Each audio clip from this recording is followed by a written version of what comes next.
we're live. Okay, so last session, you began your journey deep into the Mirabar Mines, making it to the Noble District, where you ran into some strange situations. First of all, the door in front of you, or the hallway in front of you, was caved in, and there was an alternative tunnel that you could have pursued.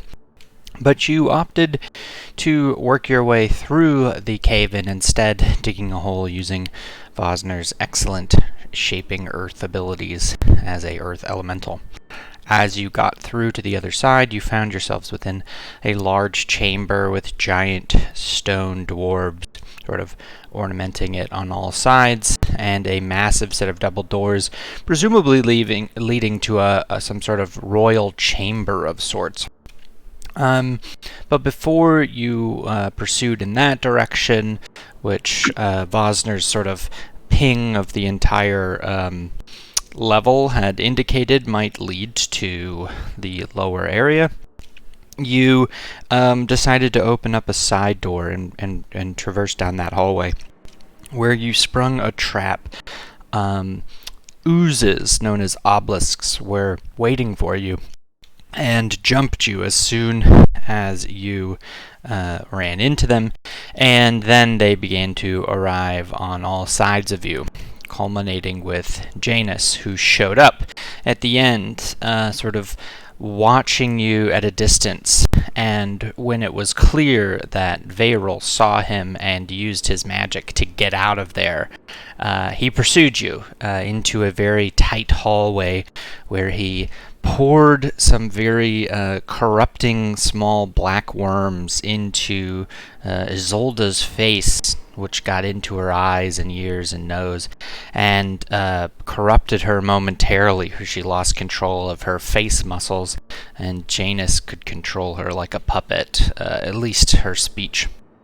And as you as Isolda was dealing with that, Terran, in a move of desperation, collapsed the ceiling in on Janus behind you, sealing the chamber and securing your escape as you guys cut through the remaining oozes with relative ease. Then you found yourselves in a small hallway once again that led to another chamber, and in that chamber you found a secret staircase that leads down into a cave system that eventually empties out into the Mirabar Mines, where you stand now before a great set of doors. This is what you saw when we last left off. Are there any questions before we get started? We're here for diamonds, correct? Yeah, about 80,000 of them. It's a lot of diamonds. And the diamonds are for spell casting at higher level, as we... Well, they're for resurrecting people, and potentially resurrecting the Thanes of Sardior. Gotcha. Yeah, we need them for the gem dragon things.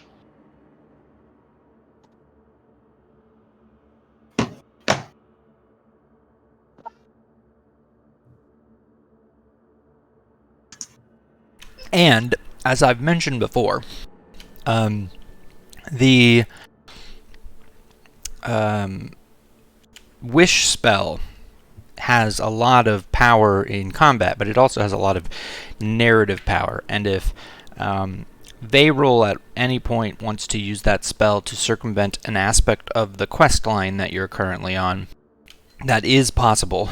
The only downside is if he rolls afterwards and rolls the wrong number, he will never be able to cast Wish again. That's a 33% chance, so I'm really deliberating when to use that again, but I invite the squad to insist if it comes up. Can you use your time powers to manipulate that roll? No. Okay. It's a good question, Yeah, though. actually, It actually doesn't mention a roll, it just mentions the percentage chance, so.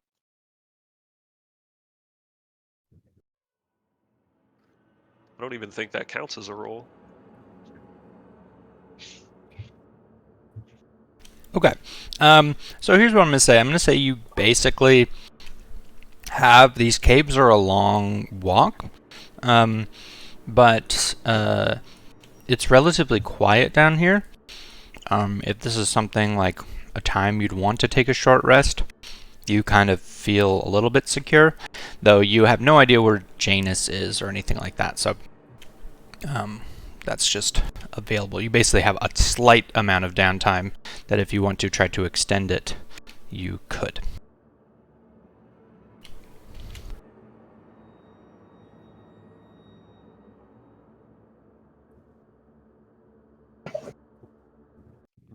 Thinking this might be a good time for arcane recovery to get some spell slots back.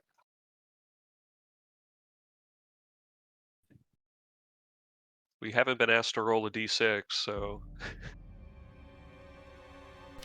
No, I'm good. I don't need a d6 yet. Oh, I gotta unequip these shields. Oh yeah, haste shouldn't be on Damon anymore. Fosner would still have fire shield though.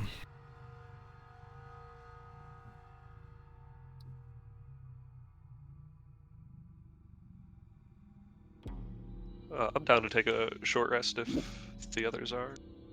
Yeah, that's probably a good plan. Oh yeah. Okay. You also are Veil's at 2 exhaustion, Terran's at 1. Just heads up. Yep. These are curable afflictions.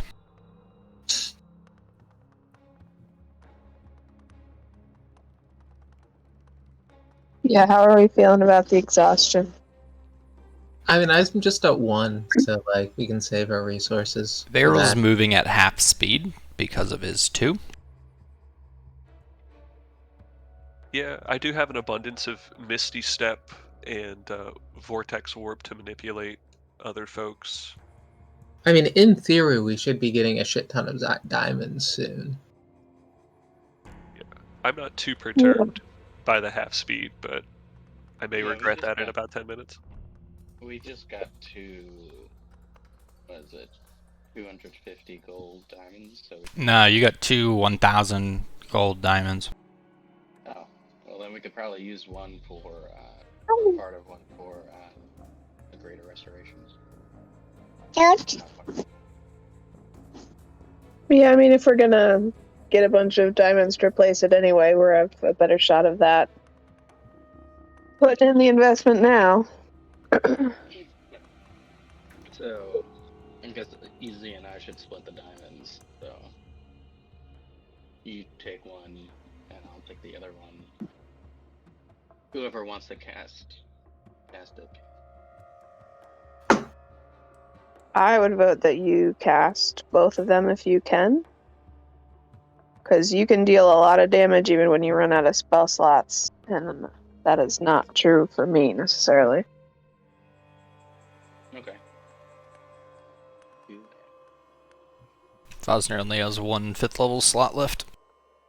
Oh, okay. So Then he'd I have suppose to I use will. Okay. So just the one.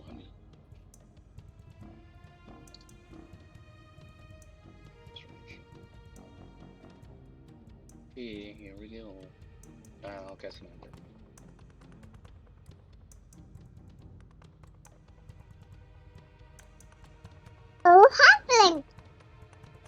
What happened? We're casting Greater Restoration. Is that for me, you said? That is for you. Wonderful, thank you. Veyrol nods in appreciation. Bows, rather.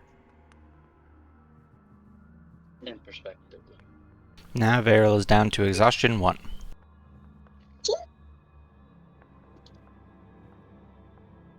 At least I can keep up. Taryn, do you want your exhaustion off? It's only 100 gold worth of diamonds. If you're burning it, yeah, sure, I'll take it. All right. I'll take off Terran's first level of exhaustion. Okay. So that just, I think, leaves us with Varel with 1 level of exhaustion. Yeah, and if I roll badly on a ability check, I have some chronal shifts, etc., that I can fudge. Yeah. When he I runs out don't of think those, I'm we'll just take gonna him have out to back. spell slot. When I run out of those, I just incur more exhaustion with Convergent Futures. So No, tired. Brad and I already talked about this. We get it, but the time was up there. If we haven't used our boons of luck from last session or the session prior, are those still in play? Oh yeah, you have those. Here's actually, well, now that you brought it up, I'll spoil it a little bit. The way the boons of luck work is that it's sort of like an extension of your power, your glyph of power, your mark from your gods. He's basically just adding on to that. But I guess here's what I'll say. Varel, you probably, in this short rest, recognize that the way the glyph is currently written, you all have a boon of luck.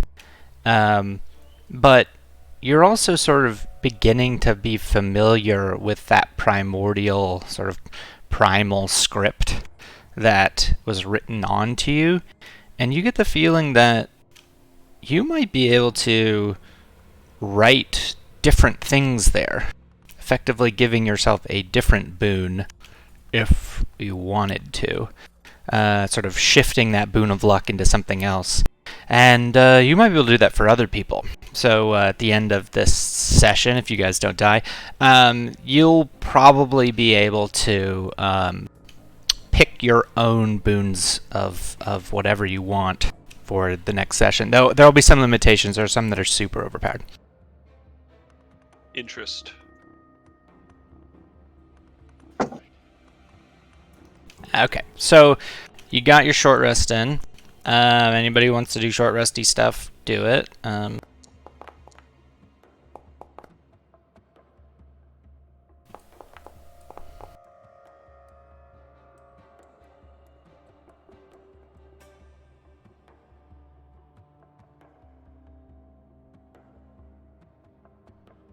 I don't know if Isolde was planning to heal or not.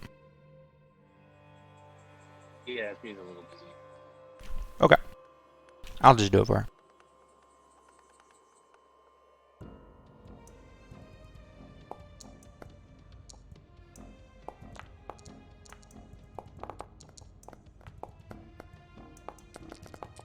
Cool.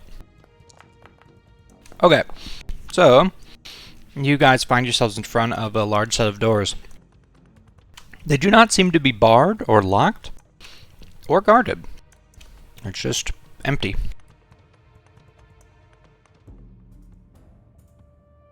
What do you do? Was this the metal doors that we were trying to open before? No, these are very different. You guys got here last time and then didn't decide to open them. We ended here. Gotcha.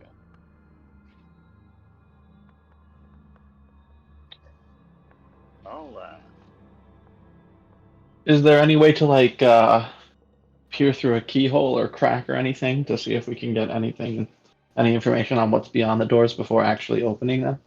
Damon, as you approach the door to sort of look through it, it's already cracked. It's there's like a wide enough gap you can kind of look around. It's just a hallway with lit lantern or lit torches, sort of just glowing. I will gently push it all the way open. Very well. It slides open. You see a hallway that goes about 60 feet, followed by, but there's sort of a T intersection. There's, or no, I guess it's a full intersection. There's a way to turn right and a way to turn left. But in front of you is a small wooden door. Or I guess no, stone. They wouldn't have wooden doors, my bad. And this is what you see.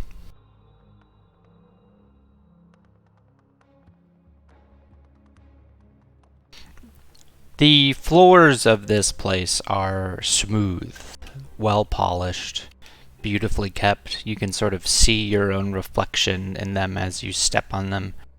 Very clean, pristine. The walls have these very impressive looking reliefs carved into them of old dwarvish lore depicting their glories of harvesting them and mining the mountains. It's actually quite nice.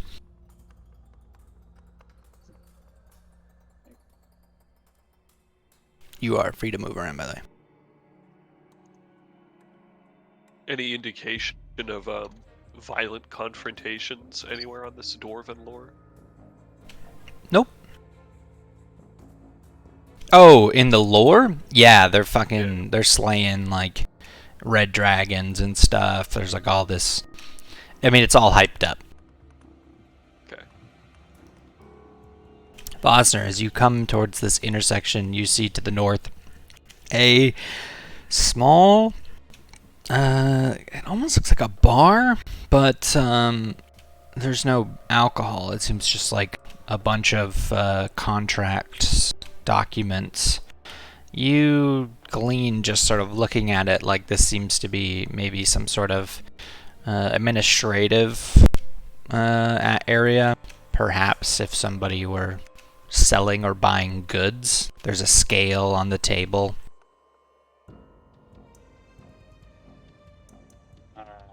Could I get a sense, like, in which direction do we need to head towards, like, the diamonds in general?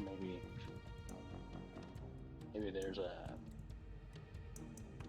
sort of direction.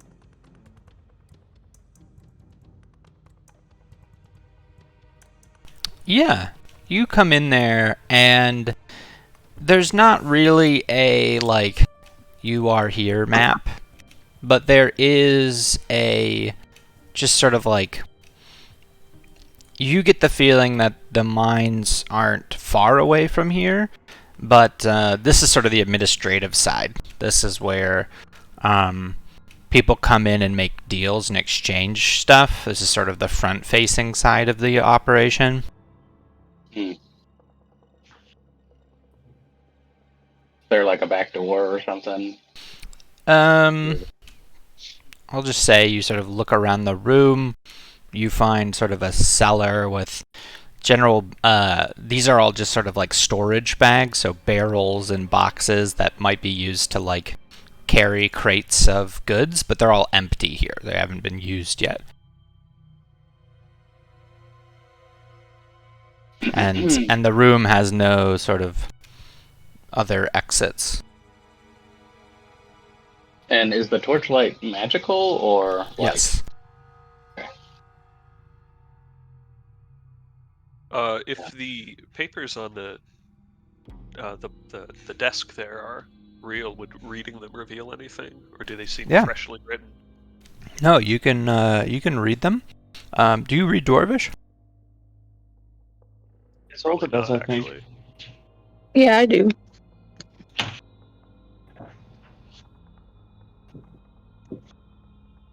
I'll Isolde, take a look. See.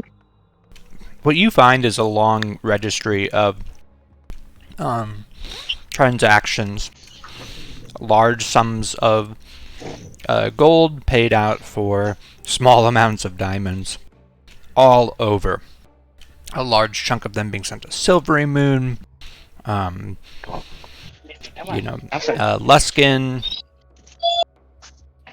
all sorts of different major cities. Outside. Where's your diaper? Sorry, we're having a bit of a chaotic moment with our 1-year-old. Classic. Did you pee on the floor? She was outside playing.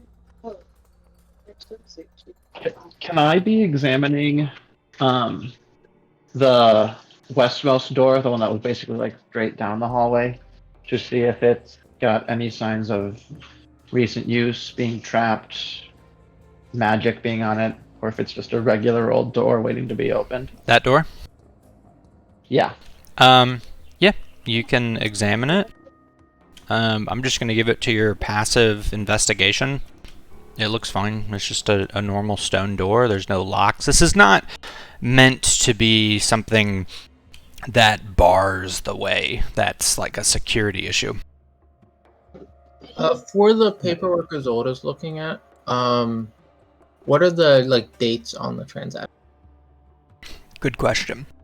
So you can at least read the numbers, and you can see these dates go all the way back to 30 years prior. These are old documents. They haven't been used very much. There's sort of a small coat of a film of dust on them. But you can see basically they stopped using this as a sort of trade outpost right at the moment that the merge happened. All right. In fact, the rest of this room has been in disuse. But there's really no trading that's been happening here. So when I checked out these documents, they were just like a collection of different transactions. Yep. Anything like about who they were going to?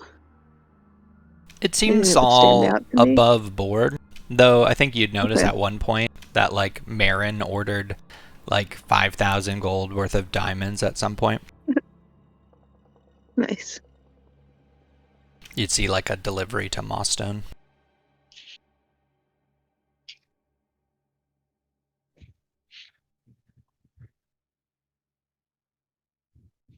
Damon is going to try and open this door. Okay. You do. As you open the door, you find yourself in a small chamber that is meant to be sort of a waiting room towards a very large chamber, double-doored. These doors are a little bit more robust. They could be barred, but you see no indication that they are.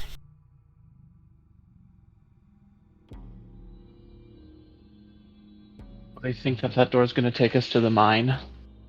Or is it not worth risking right now? I think that's our main objective, is where we need to go. So it's fun or it might be helpful to find information, but I think that comes after we get prize. Have we entered this room in front of us? Sorry. You have. Yeah, it's just an antechamber with big double doors on this side. Whoops, I did not mean to click that. That's fine. But we'll say that I did. You push your way in. The door doesn't squeak when it opens. It's just the hinges are so well oiled. It just opens up. It's like a 2,000-pound door that just pushes with ease, perfectly counterbalanced as you step into this massive chamber. Here you find just large stone hearths with fires still blazing in them. You get the feeling that this might be the kind of place where they would entertain guests or throw a ball or something of that sort. But it has been relatively underused, though you do see footprints tracking around, as though people do occasionally walk through this chamber, and they're not terribly old. Do the shape of the footprints give anything away about, for instance, whether they might have like tentacly sucker things on them? Yeah, roll investigation for me.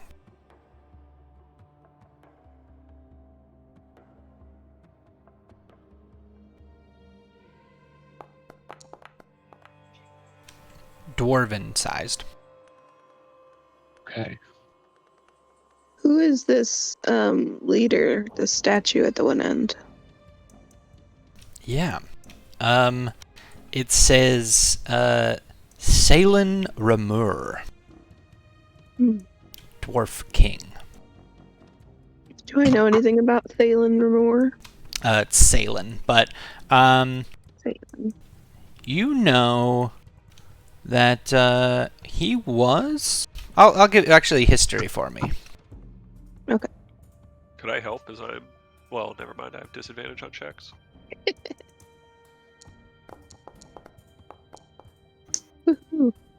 He sounds like a dwarf.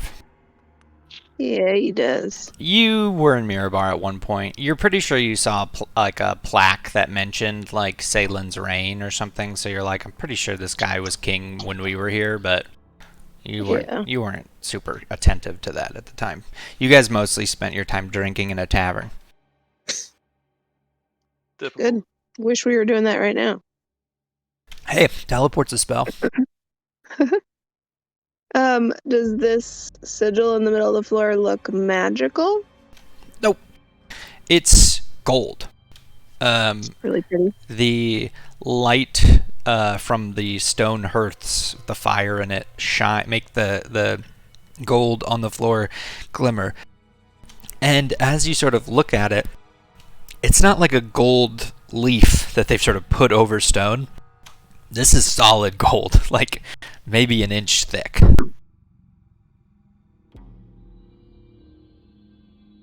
Wow. And there are 2 more doors that lead off. Just because of the symmetry of this whole room, does it look like there's any sort of that this statue can move and that there's a door that way as well? Oh, roll me a perception check.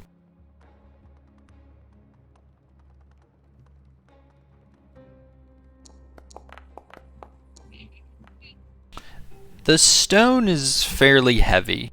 The thing that sort of clued you into the other statue being movable was that it was made of a lighter stone. This is very heavy. Okay. Metallic obsidian stuff. Nice. Yeah, I'm just wandering around this room.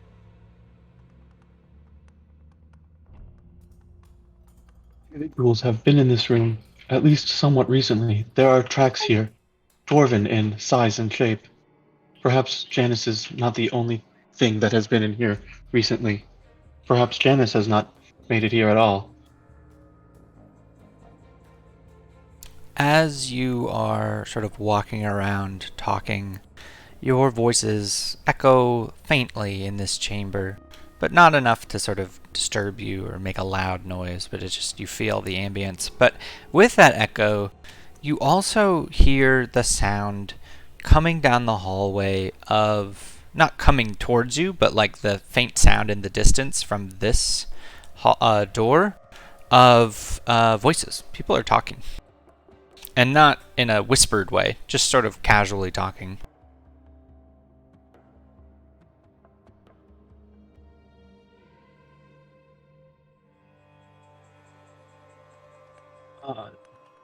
Damon's gonna come up to the door and try and catch any thing that's distinctly being said. Likewise, if it's being said in Dwarvish. You hear the sound of singing.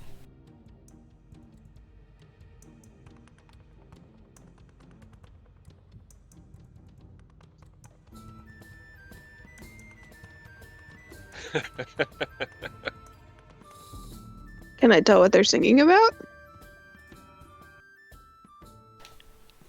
It's somebody singing a dwarven song about being deep in the mine and finding that ore. Alright. That's I not would wave off-putting. everyone to come over so we don't get split again by the doors.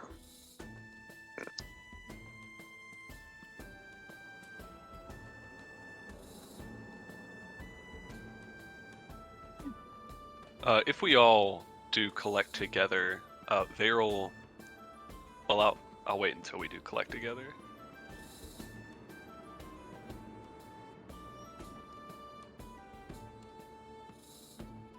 If we want to hide ourselves, we can do that somewhat.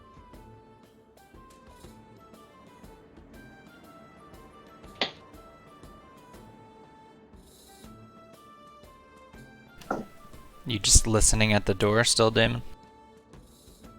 Yeah. Once we are all kind of collected, Damon is going to gesture for everybody to take maybe a couple steps back, so he can open the door. And if there's something horrible on the other side, maybe it'll only get him.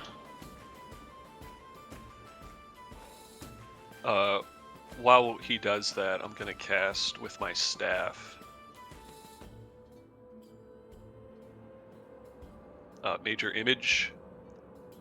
And the image I would produce is the room as it is, as though it were uninhabited, and the lot of us weren't in here, so it should just appear like the room itself, but empty.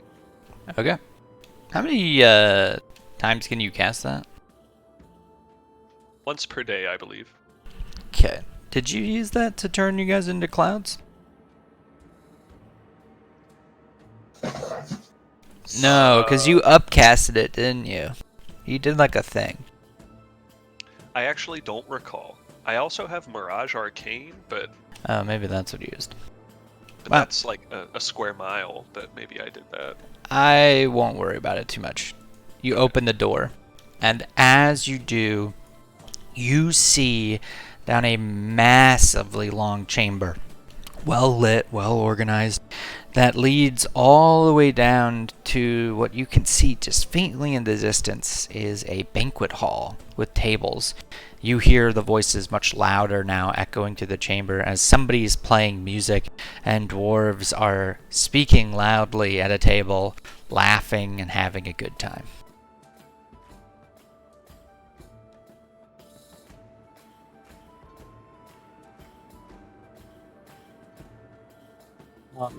I am going to ask Vero. You are somewhat more skilled with illusory magic than I am. Is there anything about this that belies its unreality in any way? Or is what we see what we get here?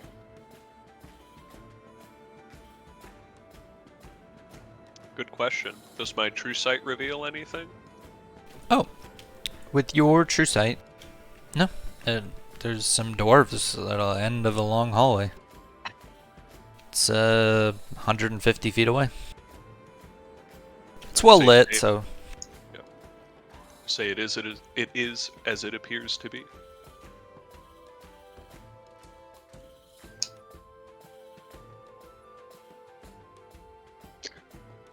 Well, maybe they can direct us towards the mines then. But we should also probably warn them to leave, considering what else is in here with them. Yes, that seems wise. I will accompany you, Captain. As Is you it the- walk, yep. Go ahead. As you walk down this hallway, to the right, what you see is a massive forge and bellows as a dwarf miner loads up coal into this this forge and is just hard at work. He appears to be repairing mining picks. The forge bellows is powered by a small stream that moves the large water wheel. Well, To your right, or to your left, your character's left as you're walking down this hallway, you see a small barracks with a number of beds and small tables. A dwarf sits on a bed, sort of rubbing his feet, and doesn't even seem to mind you, just gets right into the bed and falls asleep, snoring softly before you even turn the corner.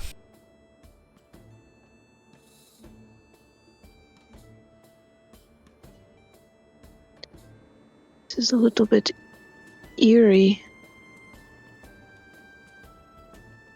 It is Shall as we though announce this ourselves? place is cut off from the entire outside world. They have no knowledge of what is going on, and simply continue their work.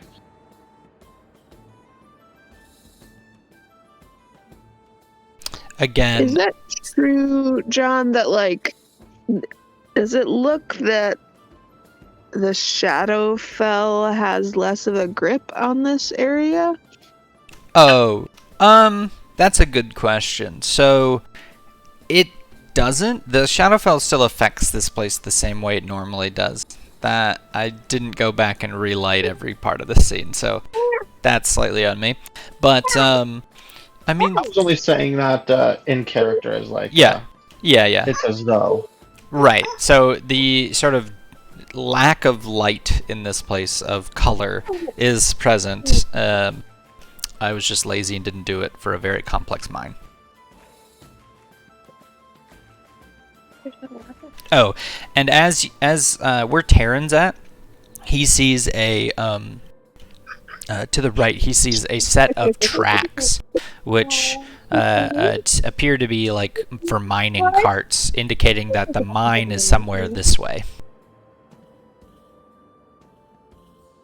And Damon and Isolde, as you approach the banquet hall, the dwarves are just having a good time eating their food. Song is uninterrupted.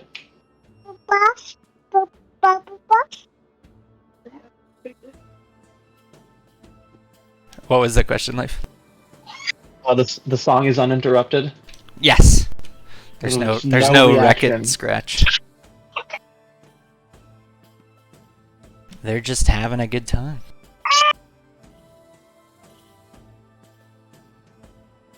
And at the end of this, you see a massive set of double doors, adorned and gilded with gold, indicating a throne room.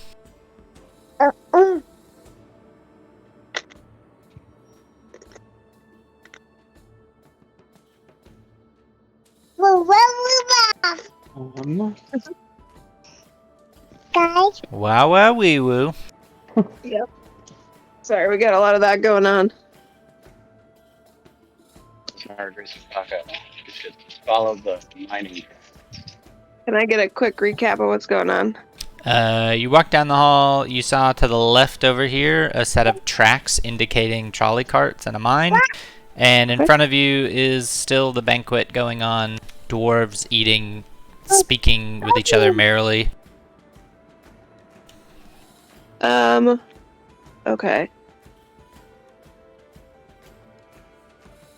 I suppose we should probably find whoever's in charge. It's gonna be kind of a big ask to ask for $80,000 worth of diamonds. Gold pieces, even. Oh, and in front of you stands a massive gilded door, which indicates like a throne room or like a assembly hall of some sort, where you would probably find whoever's in charge. Sort of the vibe you get. Seems promising. I will relay my thoughts to Damon and suggest that we try there first. This seems like a reasonable course of action. The one consideration we might pause for is whether we want to ask at all, whether we do not just wish to take what we need and leave with haste.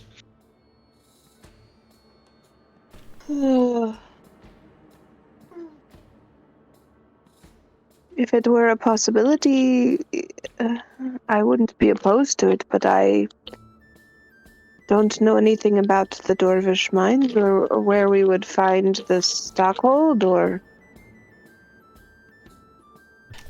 As you guys are sort of quietly having this conversation in the hall, one of the dwarves in the chair right in front of you turns around looking at you with sort of an angry face, which turns into a grin, and he says, "Oh, hey there, how about you come sit down and have a bite to eat? Plenty to go around."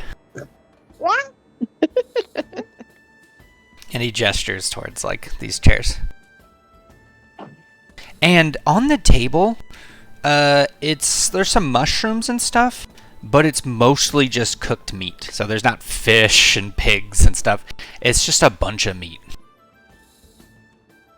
Well, that's kind of nice after eating Yithrin cave mushrooms for a while.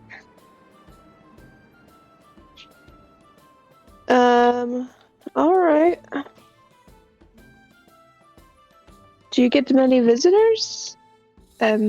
thank you for your hospitality. Oh no, not many visitors. This whole place is closed off to the outside world, don't you know? We are aware, but we are here on very important business. Oh sure, well if you got business, it's the head honcho you want to talk to. He's down this way. And he points to the door. I'll kind of look back at Damon. I'm rolling insight.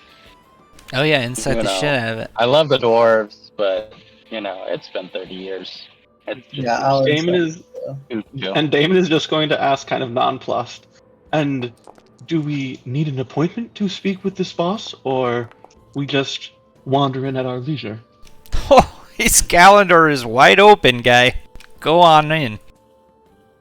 And with Vosner, with that insight, he doesn't seem to be lying. There's no, like, malice on his voice.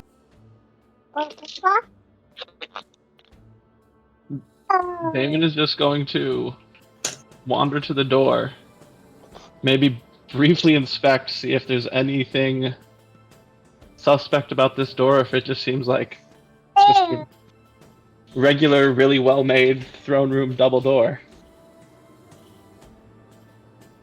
It's a beautiful door made probably almost entirely of gold. Very heavy. And then I just will sort of tentatively, sheepishly, like, press it open and like poke my head in. Yeah. And say, hello, is the master in charge in here? We wish to speak with you. As you push the door, it opens up all the way on its own, revealing another massive chamber and a small child running around, powered by a warlock with a knife. She's got a knife. That would not be out of place in this scene, as far as I'm concerned. It is. The child might be the warlock. There are massive pillars on either side of this throne room. Sitting at the end of it are two figures sitting on large chairs, sitting on thrones. And as you open the door and make this address, a dwarven woman steps down. Hello there. What brings you down to the mine?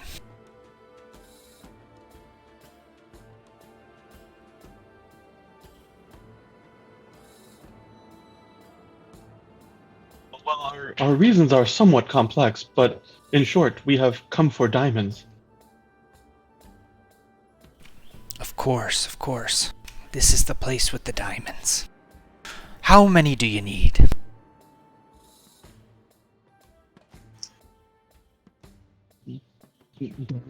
Sort of hesitant, and is pretending to do calculations in his head and says, about 80,000 gold worth.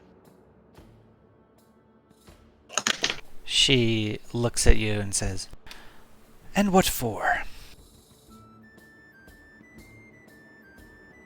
And she sort of beckons all of you to come in, by the way, Isolde and Vosner and Terran.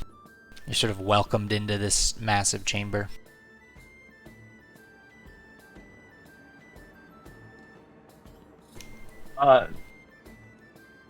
Damon will look around at the rest of the group and then just kind of offer, well, we are adventurers who run into problematic situations from time to time, more often than we would like.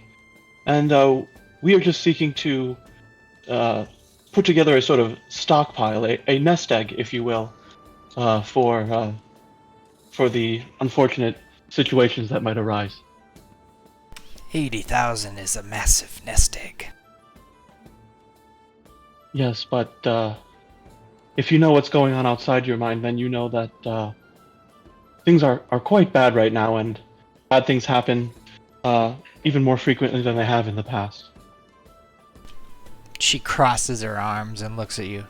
And what's going on outside the mine? Do you pretend to be ignorant? Says Varel. Her eyes flash at you curiously. We stick to our ways. I'm sure the elves are doing the same. One's not particularly skilled at this, but he's going to try and figure out if she is truly unaware or is playing at it or whatever. Yeah, you're not able to, Okay. glean anything about her intent or lack or how much knowledge she has. She's hard to read. I was gonna say, with my insight, does that carry over, or do I need to roll again? Oh, yeah, you need to roll again.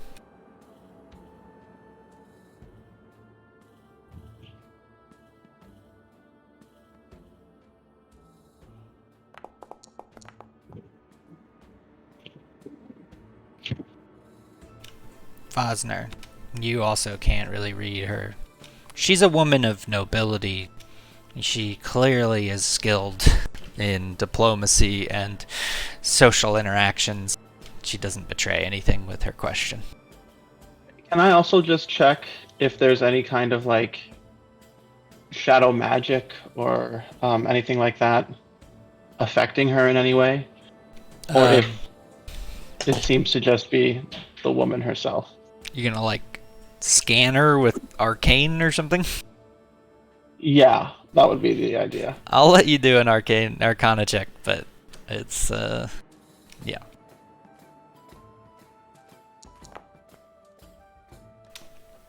You don't detect any with just looking at her, you can't see anything magically weird.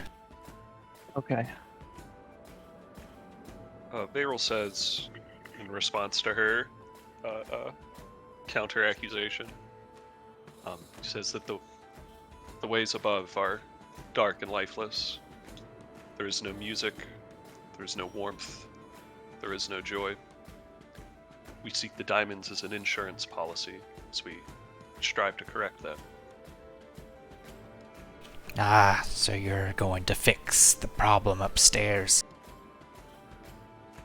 How do you plan on solving that mess?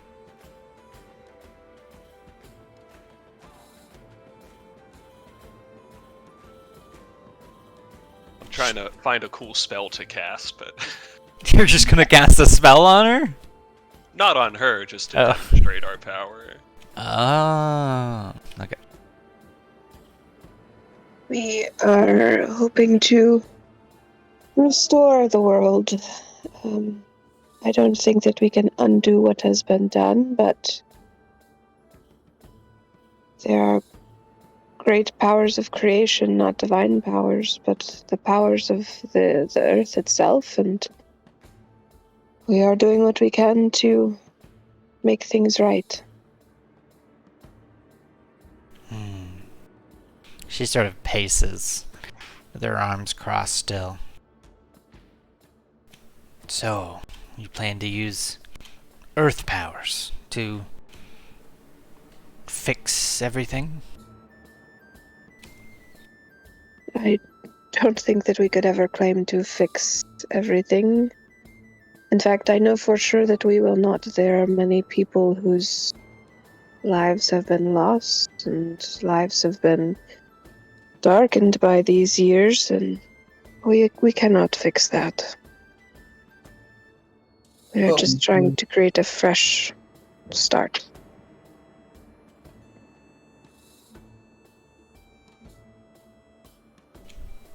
She looks at you. A fresh start. And who in charge?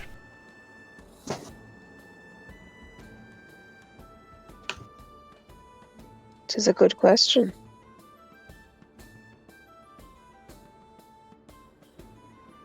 Vosner will step forward and say,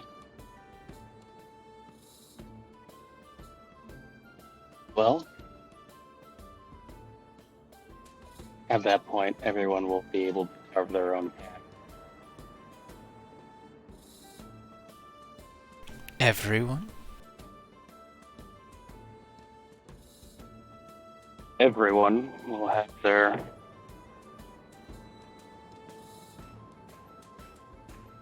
own share to survive and be harmonious, grow and die, and I don't know if you're Be- aware of this, but we can already do that. well, Some of us are thriving, while the rest of us flounder. Do you expect to thrive forever? Her eyes sort of flash angrily at you. Yes.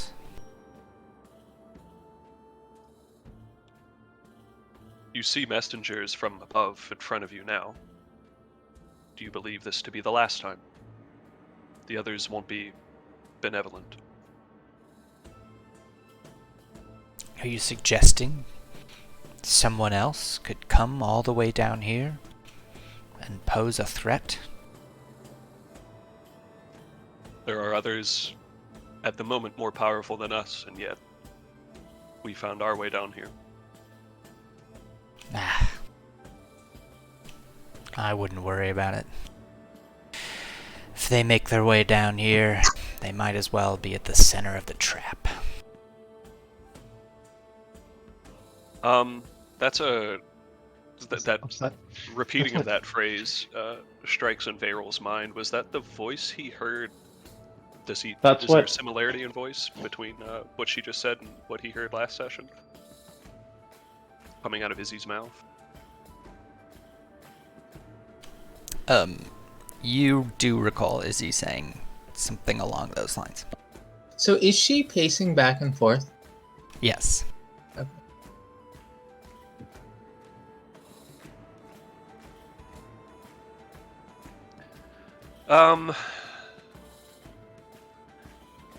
Beryl glares at Izzy as though to convey a threat. Can I do an insight check now? I didn't earlier. Sure. Just recalling that. Alright.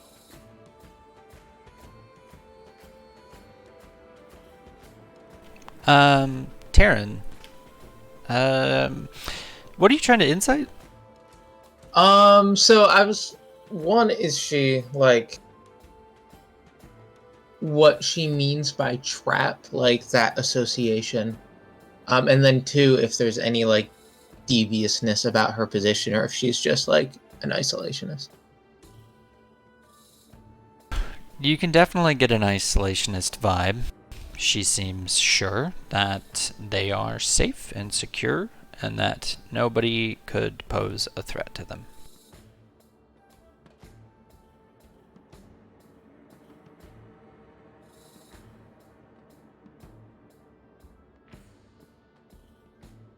Isolde, with your passive perception, you hear a minor sort of choking on something as though he swallowed a bite too big behind you.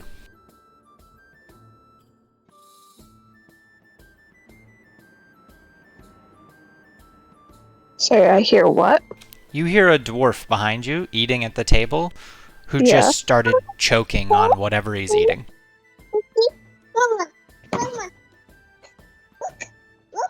Here, strawberries.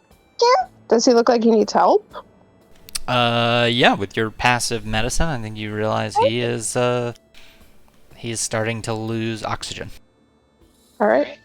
I will start trying to help him. Okay.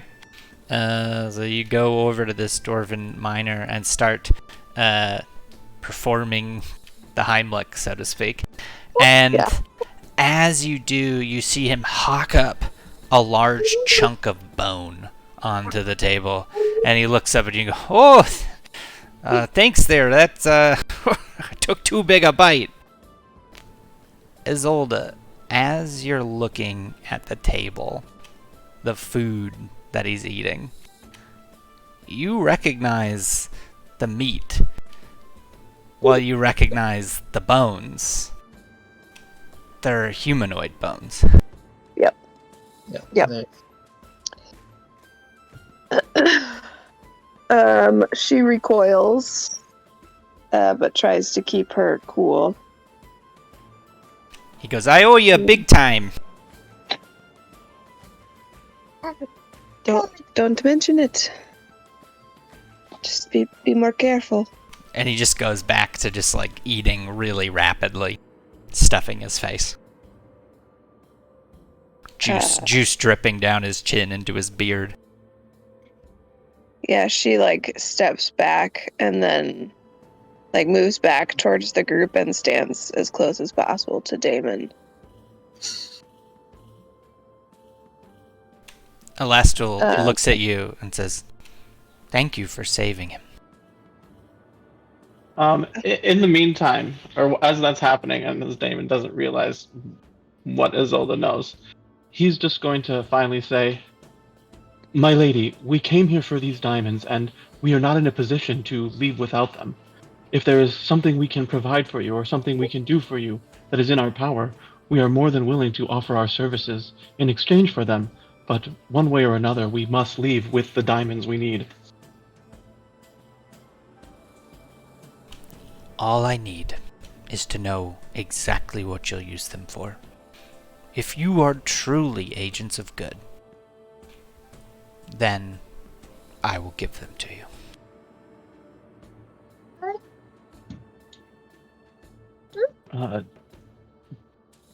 Damon will look at the rest of the group and try and read on their faces what our play is here.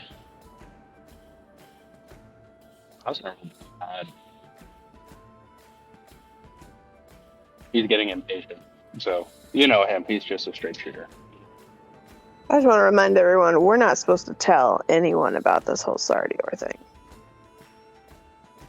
Just as a friendly reminder, I'm pretty sure that we promised that to Hrodel. Is that right, John? Sounds right. Yeah.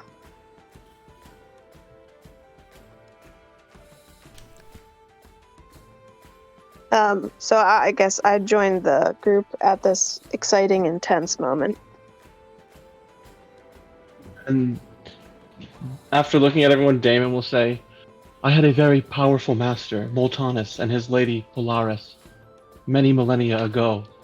I seek to bring them back for the power they can provide us in correcting what has gone wrong. Roll me deception. I'm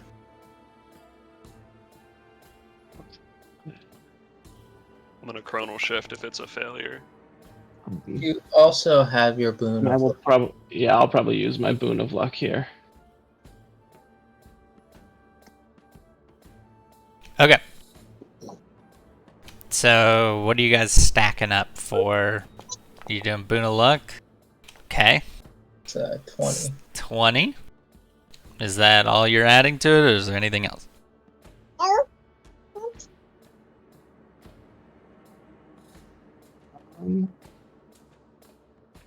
I don't know that I have anything that I can add to it. Just, yeah. Okay. Unless Barrel's using something, is what I'm saying. Yeah. Uh, Or probably sit with one of your like 19s that you just randomly have all the time. I actually don't. I have not great rolls to use for other folks. That 11's not so great. I don't know if we want to re-roll that 11. Because it could just end up worse. I don't think a 20 is going to cut it then. I could eat another exhaustion and make sure you pass, but I don't really want to eat another exhaustion. I mean, there's no guarantee that this lie will even be satisfying to her, so I wouldn't get too fixated on it. Yeah. We'll let the luck do what it can then. She looks at you and says, I believe you have a master named Moltanus, but I don't believe you're using the diamonds for him. Tell me, what is it that you plan to use the diamonds for? and you will have them.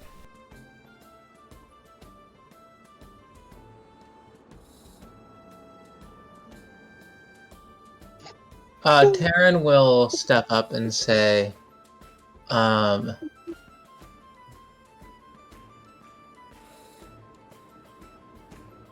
it is not Natal, his old master that we seek to bring back, but there are many ancient allies that will help us in this struggle.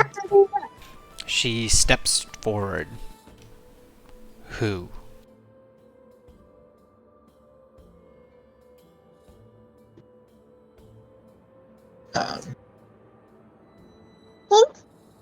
Taryn will say,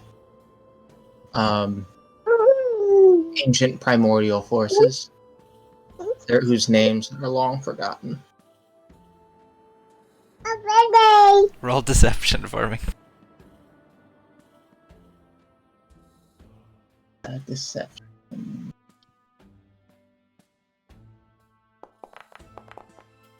Ooh. Okay. Let's see if she crits it. She doesn't. She looks at you.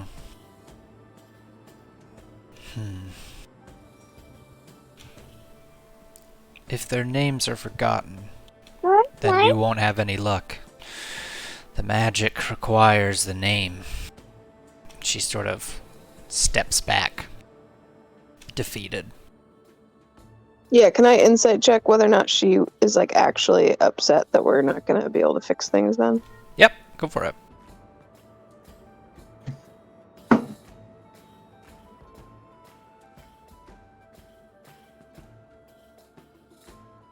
And my computer's frozen. Come on, Foundry.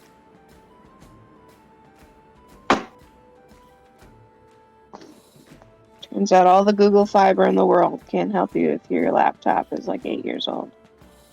Accurate. Remember that, by the way, when Neuralink wants to put a chip in your brain. I think I was overdue for that reminder, so thank you. Yeah. Those post-humanists. Yeah. Alright, John, you're gonna have to roll it for me because I am Okay. frozen. You're rolling insight? Yeah. She looks distraught. Like, now she thinks you guys are gonna fail.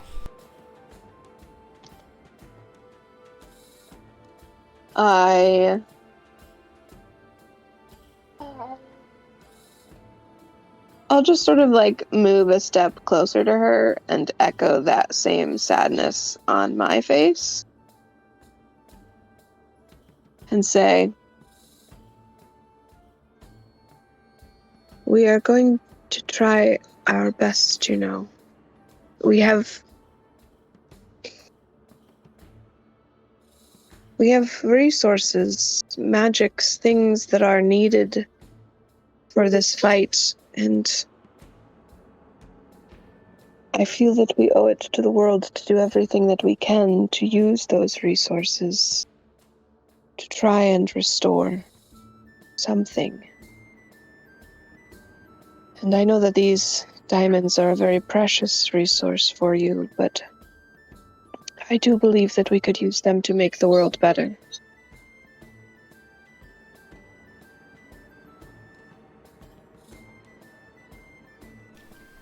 She turns around at you.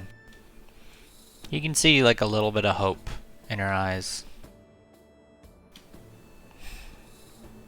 Okay. Well, the mines are far to the left. You'll find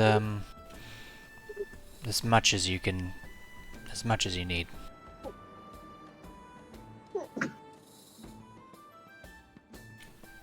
Thank you. Truly thank you.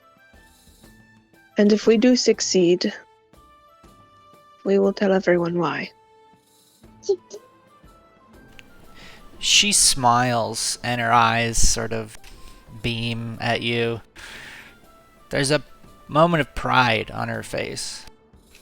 Isolde, with your passive perception, wiggling across her eyeball, you see a small black worm. Oh, Just for a fuck. second. And then it fades as though it's crawled back into her tear duct. And she says, "Go along." And she walks back to her throne. I again try not to like recoil in disgust, and I'll just kind of nod and I guess gesture for the group to follow me and head in the direction of the mines. But Isolde is walking very stiffly, like it's clear to those who know her that something is wrong. Beryl lingers just a second or two and holds the last soul's gaze, but is expressionless, and if there's any expression, it's slight disdain. But then he just leaves.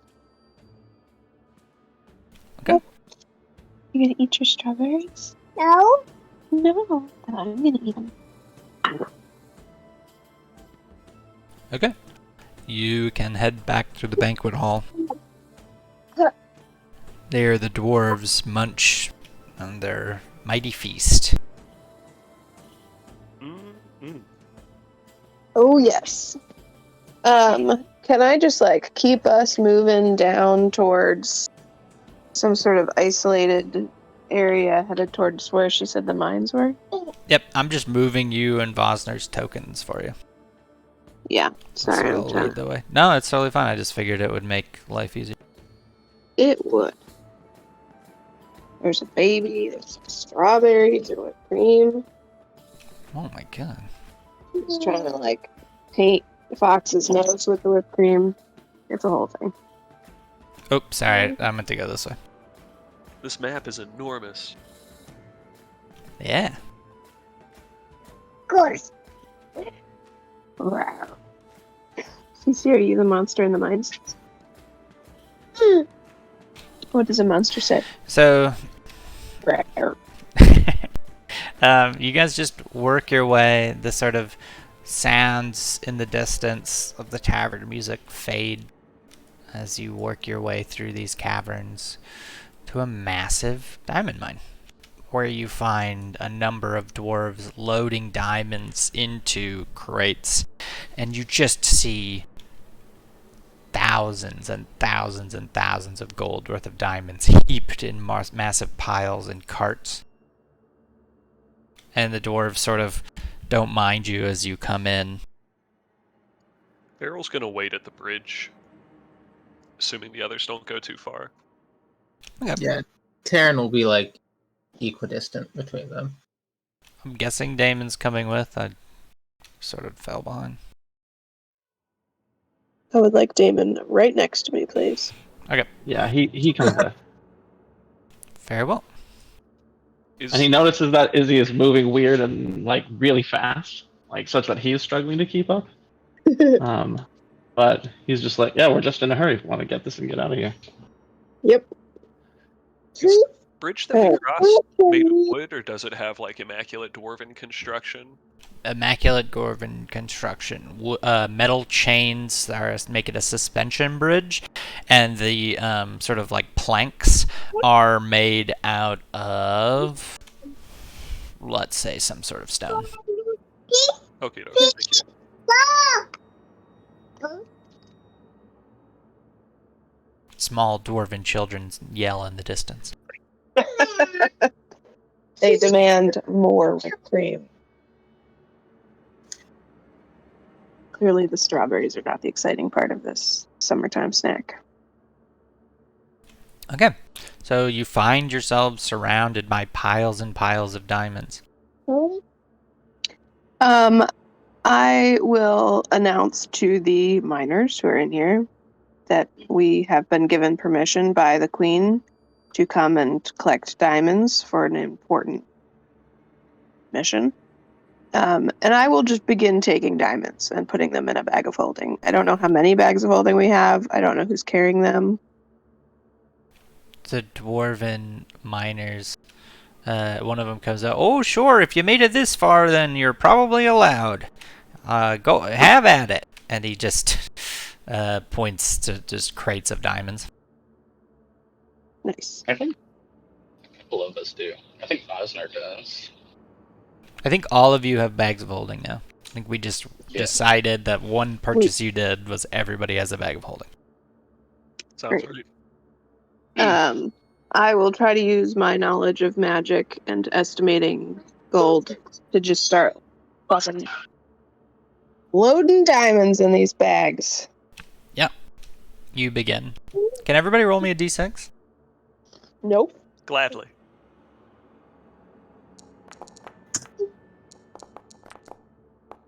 Yeah, buddy. Alright. Still missing. Oh, there we go. They roll. Since you are you just not helping? You're just sort of staying over there? The turn of phrase that Elastil used made me instantly suspicious, and I felt unsafe since, and so I'm worried that we're going to be like surrounded from the rear, and so I just want to like be there in case something suspicious starts happening. Okay. As you're on the lookout, as the rest of them are loading diamonds into there, you notice something curious. On the floor, there is faintly etched a indication of some sort of teleportation magic. Somebody has used a spell to teleport in and out of here before.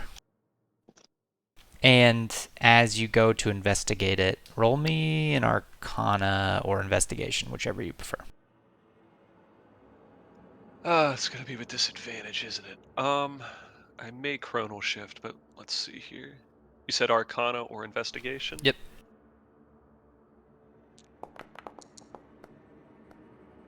I'll Nice. stick with that, actually. You sort of bend down and feel on the ground this sort of pristine carved stone, a little bit more rough hewn here near the mine.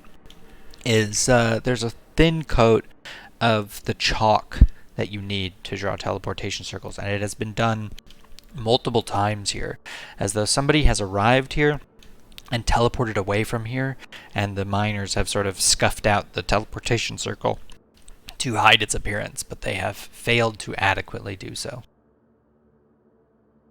The sigil that you can now sort of see faintly if you sort of look at it in a different light, and as your own sort of luminescence from having the marks gives you sort of an extra shine on the surface, you see that it is written a teleportation circle that is done in shadow weave magic.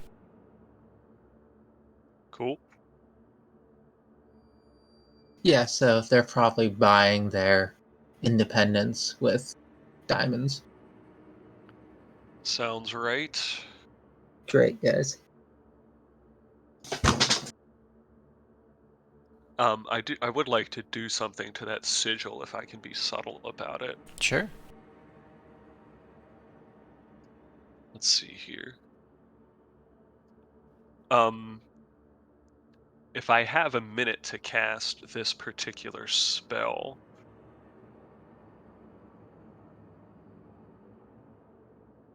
so that within the sigil markings, well, no, that's kind of stupid. That's not going to do anything. Whoa. I was trying to like crack the stone in which it's written to like separate the sigils, maybe by introducing little seams of adamantine in the stone With what's the goal? to like make the markings discontinuous, to put cracks in them so that it's distorted. Oh, well, the spell itself seems like somebody just used it to get out of here. But you're using this spell on it, you're able to get a much clearer picture of the teleportation circle. Okay. I just didn't want somebody to come in after us using that teleportation circle, but if they're leaving No, with it... yeah, it's leaving. And with that spell and making it adamantine, I'm going to say you can effectively glean you like glean the teleportation number, like you know the coordinates. Excellent. Sounds worth it then. You now know how to teleport to an unknown location. Well, but we know what's on the other side, which could be useful. Do you? The enemy. Like assumptions that it's the enemy. It Yeah. could also be our knife friend. The assassin? No, the guy who's what's his face? Aureus. Ah, knife friend, yeah. Assuming he relearned magic via shadow. Nonetheless, I make a note of the sigil. But I'm not going to speak up or anything. I don't want to draw attention to that. You harvest the diamonds, pouring them into your pockets. Just handfuls and handfuls of diamonds. Are you taking exactly 80k? How much are you trying to get away with here? Should probably get extra for ourselves. Yeah, I'm trying to gauge like how much we're taking.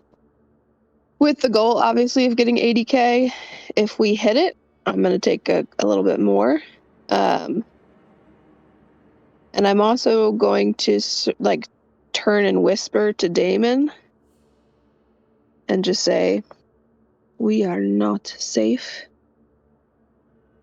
These dwarves, they've been eating humans.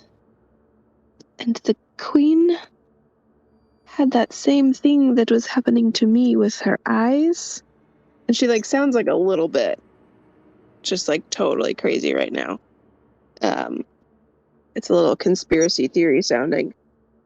But she's like kind of frantically whispering to him while she's shoving diamonds in her bag of holding. Corruption, you mean? She was corrupted as you were by Janice. Yeah, if that is what it is called, it's... But I don't know if it's for sure that I saw it and it was in her, or there's something still in me that is causing me to see it in other people. I don't know. One of the dwarves who's just piling diamonds into your bag with you, just giving you more than you even need. You've like exceeded the 80k now, and he's just pouring more diamonds. He looks at you and just smiles. You're gonna need a lot more than that, probably. And he says it in a way that Isolde and I guess Vosner and Damon, who are nearby, it's so weird because it's not the accent he had when he first came in here. It almost sounded like Johoff, but maybe he's just bad at doing Johoff impersonations. And then he keeps pouring and says, "Well, that's a good amount," and keeps going. I cast Dispel Magic on him. Okay, so Damon, you cast a spell and cast it into the room.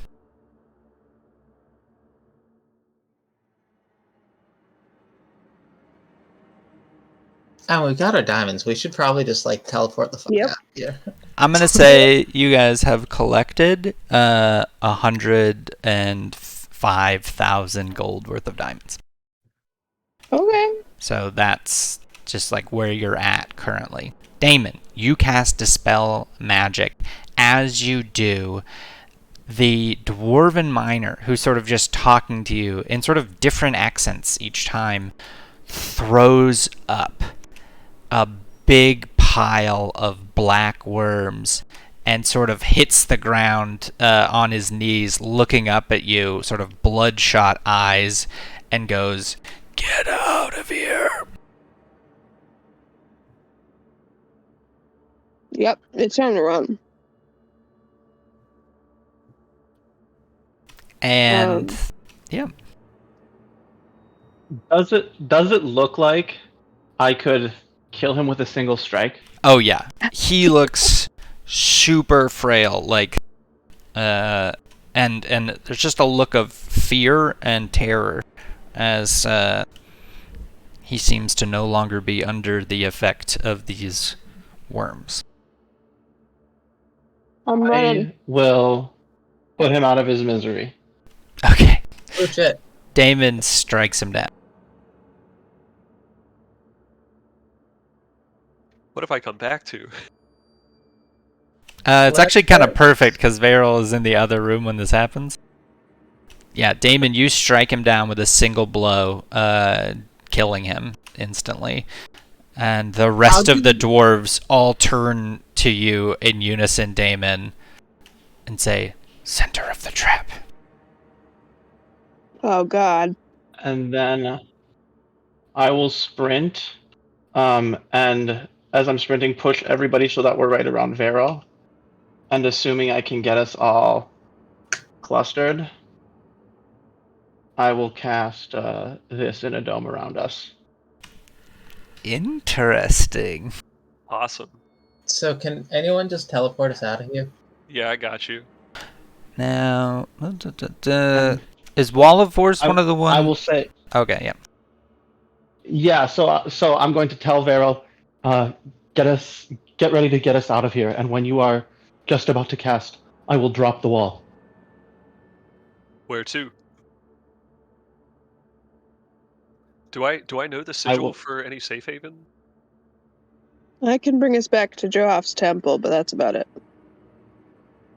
Otherwise, safe this might be a use wish to cast 8th level teleport. Nope. We're getting surrounded. I'm fucking sanctuarying us back to Joaf's temple. Okay. I'm doing word of Very recall. good. Use Word of Recall. And find yourself. Oh my god, look at them all. Boom. Back at the temple. Alright, we got our money. Do we? Is it still there? Yeah. Isolde, you look into your bag and you see a shit ton of diamonds. And you eventually, between all of your bags, figure out that you have over 105. You have 105,000 gold worth of diamonds. Alright, so we can go to the island, give the Pearl 80 grand and keep 20 for ourselves. That's good for one dragon, right? You keep 25 for yourself. Oh, yeah. We know how to do teleportation circle to the Correct. Dragon Isle, right? Okay, Alright. good. Shall I set to work? Please do. I'm gonna sit down with Joaf for a second. Is there a way to, like, hide the coordinates as you finish the circle? So that we wouldn't just be showing... It's a good question.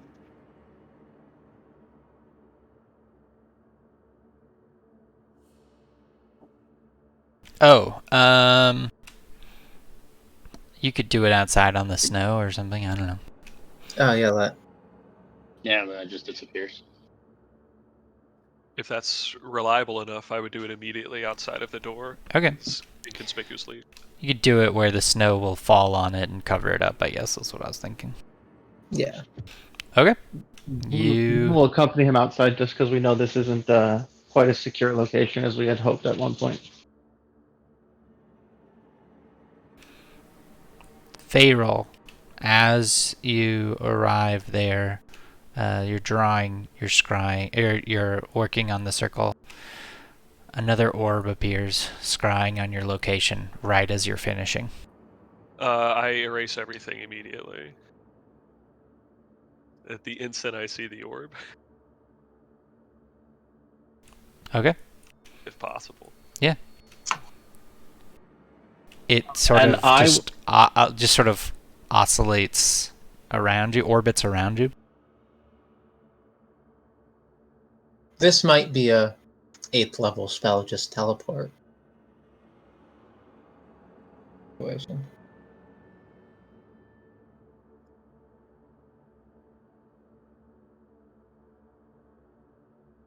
I'm not sure I can upcast my teleportation circle, so I'd have to wish this one.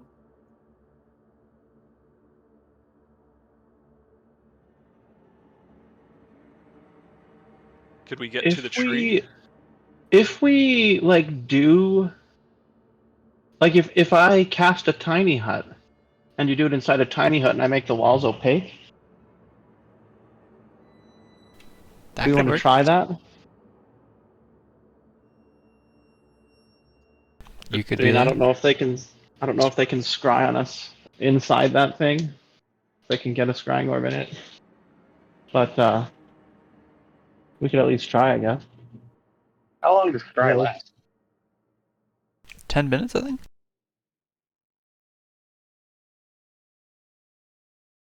Oh, we could fuck around. And then after 10 minutes. I can teleport one more time with teleportation circles.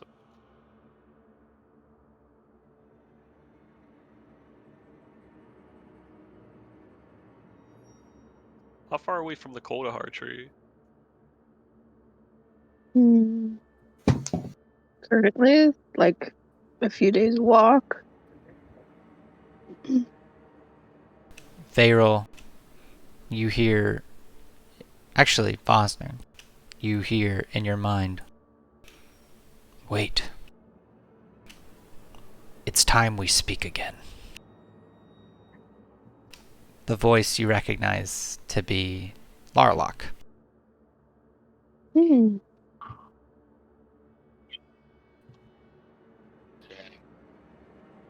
Arcing high in the sky in front of you, Varel, in the middle of this blizzard, you see 120 feet up, flapping wings, as you see, and I'm going to sort of move people back because this scene's not going to be big enough for everybody.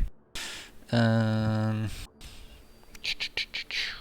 see, maybe I have a different scene for this. No. You're gonna have to just accept that things are a little bit funky. You see Hadariel flying in the sky, Varel, and walking below her, Larlock with Shendakul next to him appear as they have teleported to this location.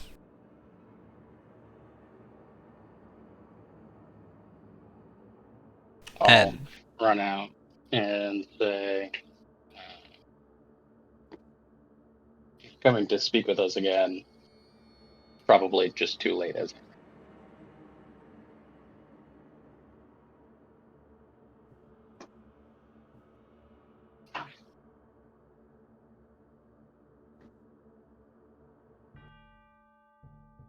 As you arrive, Larlock laughs. It is not too late. You have all been very busy. Hadariel still sort of floats down, but she's still like hovering about 10 feet off the ground. Her massive lance in her hand, you're very familiar with, sort of forever dripping with poison and fire.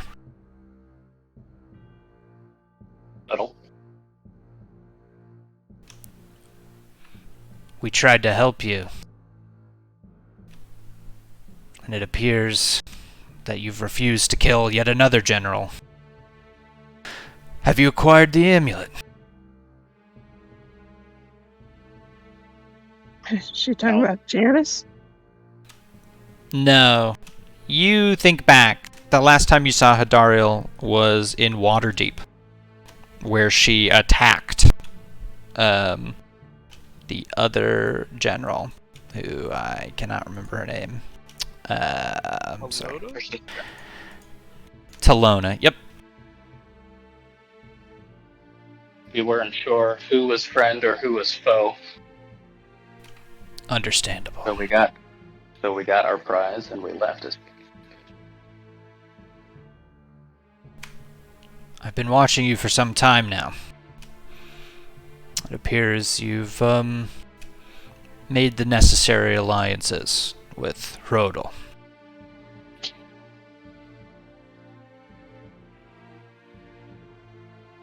Go ahead.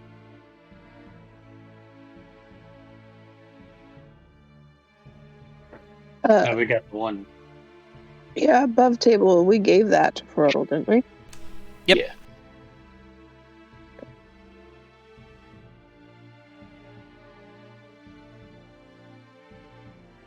Is there something that we can help you all with? We are, of course, excited to see you again. Is that so? I had kind of gained the impression that you had forgotten about our discussion entirely. Are you planning on letting the dragons take over again?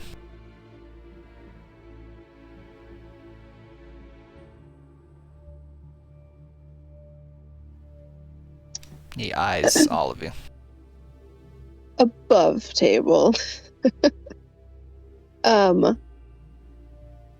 This is the guy that, like, sent us, I mean, not Hadario, but, like, Larlock. Is the guy that kind of sent us on this whole thing,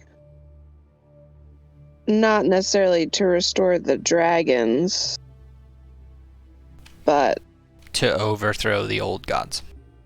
Right, and with kind of the idea that, at least we got the idea that he wanted himself to be a god. Yeah, it wasn't And just an was sort of idea. more or less inviting us to become gods as well. Yeah, it was a proposal. The proposal was that he basically helped you guys figure out all you needed to get to that point, including bringing back Sardior. And he's been secretly helping Vosner in the form of dreams for years. Right. Millennia. But in his plan, we reinstate Sardior, and then we kill Sardior, correct? Correct. Just want to make sure that my lore in my brain was clear. Yep, well, that is exactly what he has been proposing. Cool. But you guys have not talked to him in quite some while. Right. So Hadariel is now looking me in the face and saying, are you trying to restore the dragons? Well, Hadariel's not saying that. Larlock's the only one speaking. Oh, okay. I misunderstood. Larlock's just standing there beside Larlock. Hadariel's standing there beside Larlock menacingly, like she's on his side. With Shandakul, who you know from before. And Shandakul steps forward and says, "To reinstate the dragons would be to invite chaos. This plane would be inhospitable for the likes of you and your kin."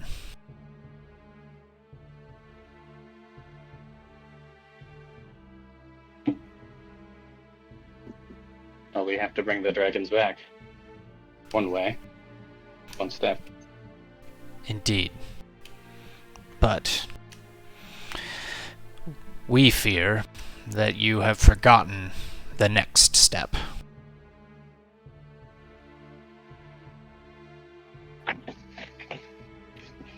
Your bid for divinity?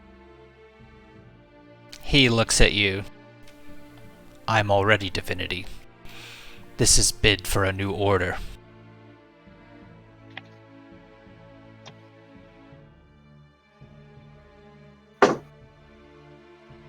I think that is a step that we will be concerned with when we get to it, but there is much that stands in our way between now and then. And Larlock adds, and much we have helped you with, and will continue to help you with, so long as you remember our promise. Of course, and it is appreciated. I'm sure that you can understand that the first thing that we want to do is to restore and to help the people who have been living like this for decades. So, we are focused right now on restoring Sardior to dispel the shadows. What happens after that, the new order after that, it is still, believe me, on our mind, but this first step is very difficult. Some of us have already died in the process. Larlock sort of laughs at that. And many of you will die a dozen times over. Death is nothing. Do not think that your sacrifice is the only one being made. I think that is hardly what I said, only that we are not looking at those pieces yet. We are not worried about new power.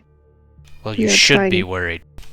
Because when Sardior takes over, he will not care about other deals. He will rule, and his rule will be chaos. Do you know why we split the planes? Chanticleer, chips in. Demons Tell me. and angels, elementals, all running around the one plane together. Endless strife. He sort of shakes his head. We created this plane. We rid it, we split away all of the powerful beings to give humans a chance. To give elves and dragonborn a place to live.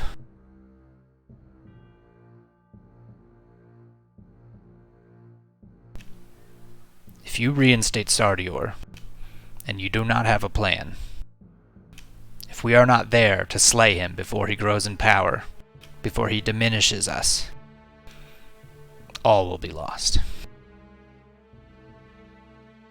Understood.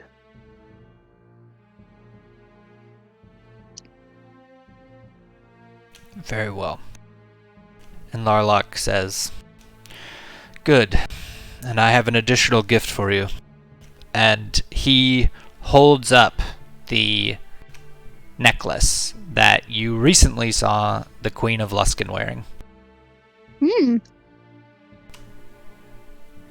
A gift. And then he pulls it back and puts it into a pouch. One that will be awarded when you have assembled the rest of them. Assuming you still plan to side with us.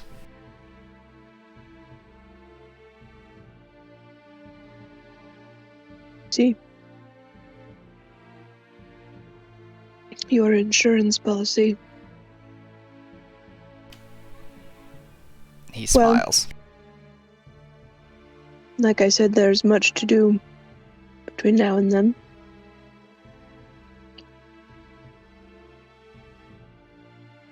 Is any of the help you're trying to offer helpful for these next steps? There are many more generals, you know. Well, you've already attained charisma, and I now have the emerald. So, sorry, I have to look up the things.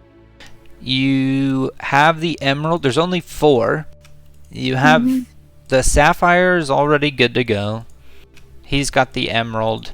The topaz. Or wait, no, the emerald. Sorry, he has the topaz. The emerald is on Janus, Mm-hmm. and the amethyst you know to be on Valindra. Mm-hmm. Says, well, you will have to find some way to get to Valindra and take hers. Perhaps we can find a way to deal with Janus.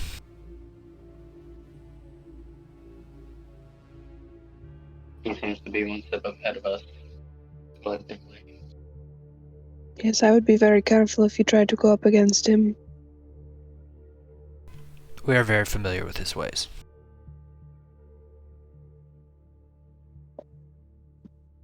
If at all possible, I believe I speak for the entire group when I say we would love to be part of whatever you have planned for Janus. I will inform you if there's any part you have to play in it.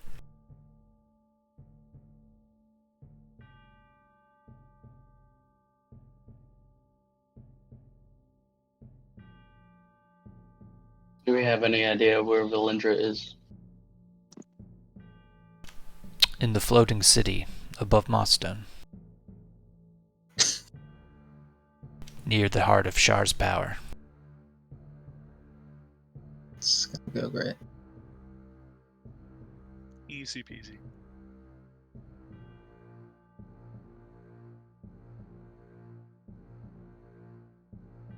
If you can find your way in there, and if you can snatch away that amulet, then we will be very close to the end game.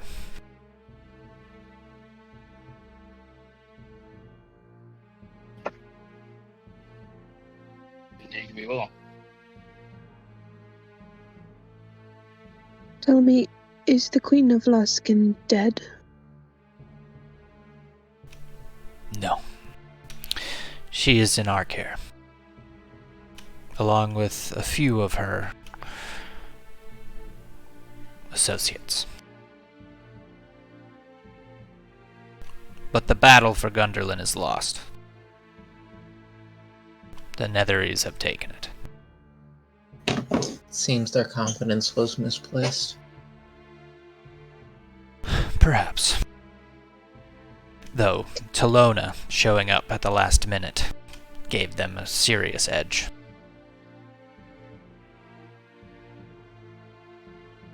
We were able to grant them some escape.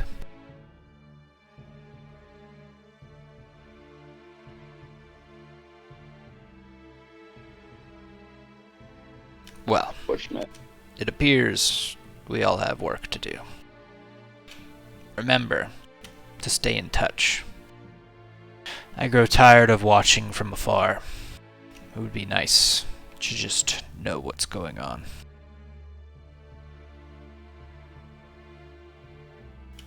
And he looks at you as if you have any last words or points of concern to share.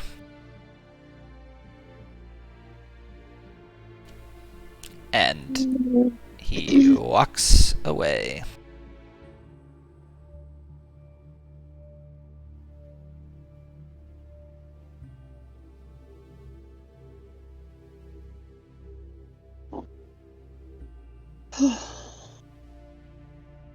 I go back and sit down next to Johaff and look annoyed.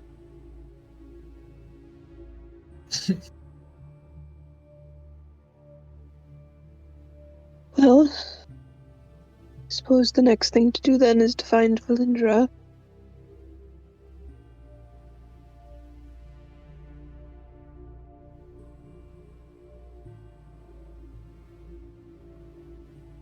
Elsner will go back in.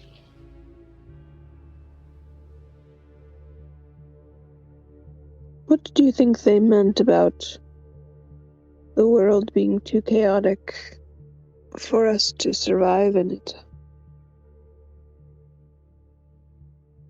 I'll go into sort of detail on the vision I saw when I touched the world tree. What he says is right. When the dragon return, the world will be thrown into harmonious chaos. There'll be growth and beauty and overflowing.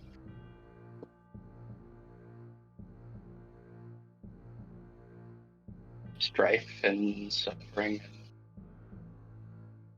death. Much like what we understand, but just visceral. So,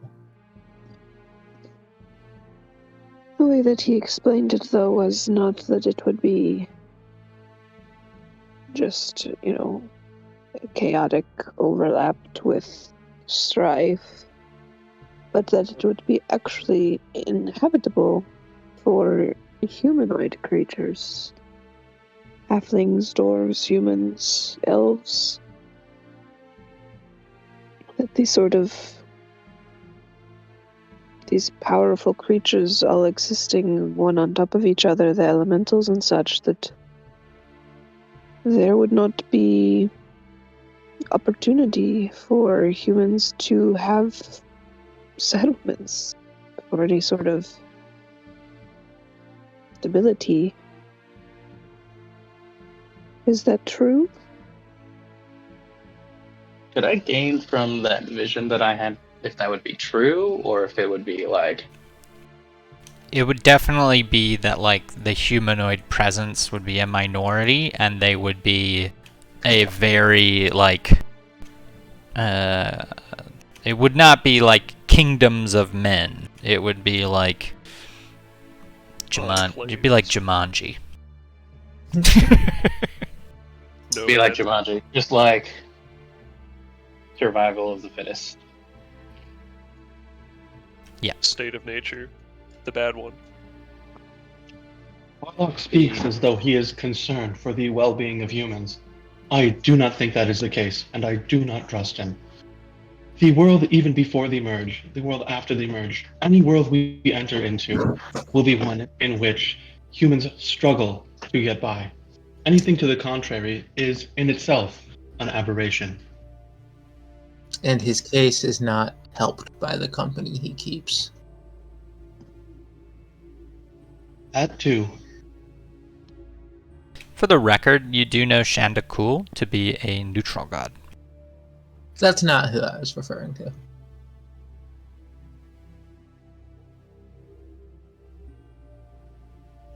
You're referring to the one that you entered into an open contract with at one point? Yeah. Yeah, okay. You know, like that brief day in college where you become a warlock.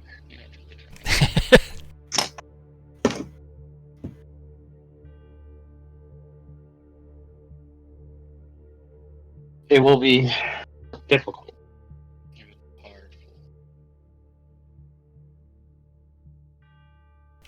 Vosner, you're sort of cutting out, like away from the microphone. Yeah, I would say that it would be difficult, and it would be hard for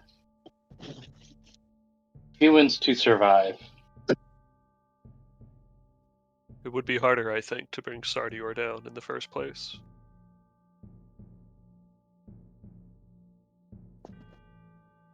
Another good point. I think Warlock speaks of this possibility as pure chaos, as though Primus, order itself, did not take part in the planning of this mission.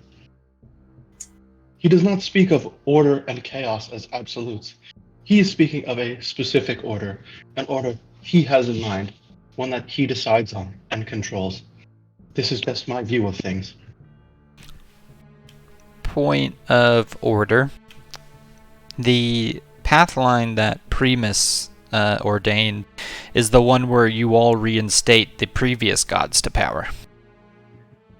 That's not even being entertained in this conversation yet. That's a third option.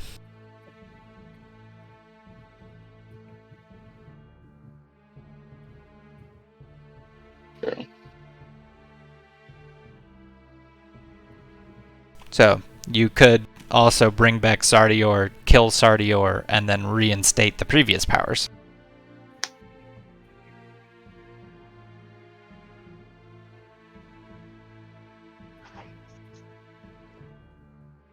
Who would want to do that? Well, that's what Primus wanted you to do. The robot. It's what Ilmater and Bahamut, Mistra, Like, they all basically assumed you would do the right thing and reinstate them into power. Right in quotation marks. And that's why they gave you all their boons. They said, you guys got this. Messed up once before, just a bingo bango. Those who've Olaf abandoned was right. us.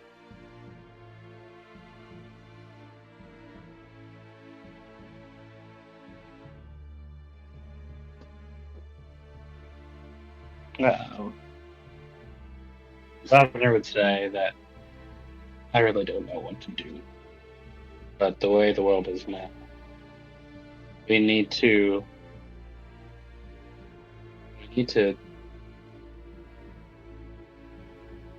change. Get rid of the Shadowfells. That is the greatest deal ever. Sorry, I didn't mean to type that as Viral. I just wanted to make sure it was clear. Got you. Viral smartly figures out all the timelines. Yeah. The Varyl's keeping a strategic silence.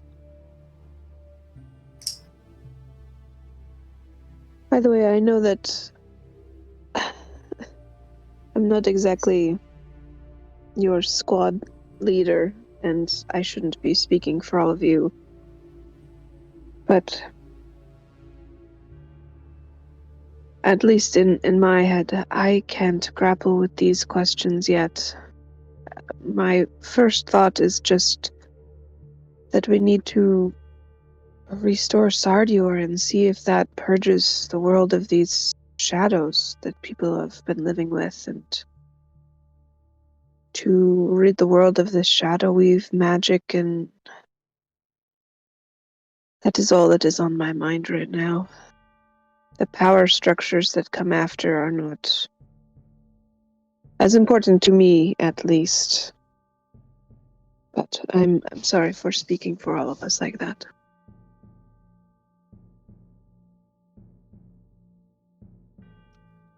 If we do that, there will be life at least. There is very little of that now. Right. All I know is that who should not be reigning right now is these generals and Shar sitting in a city above the clouds, tainting the world with this dark magic.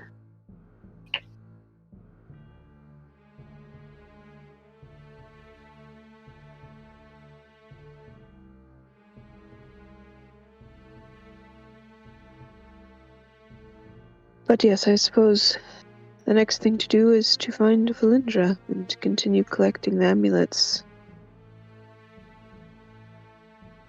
I trust Rodel, and I think that if we could make it back to the Dragon Isle, this is something that he would be open to discussing with us, with our concerns about the habitability of the planet.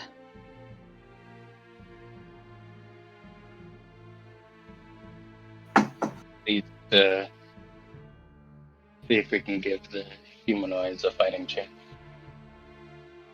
Yes, obviously, we don't let on that there are other potential avenues. I don't think Sardior would take very kindly to that, but just to open a conversation about, we are getting closer to this now, and what will it look like? Where will it go? Where will our families be?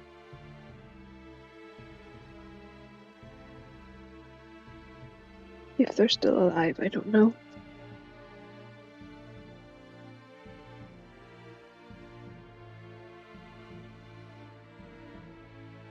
You will owe us that at least for the part we play. Agreed. Above table.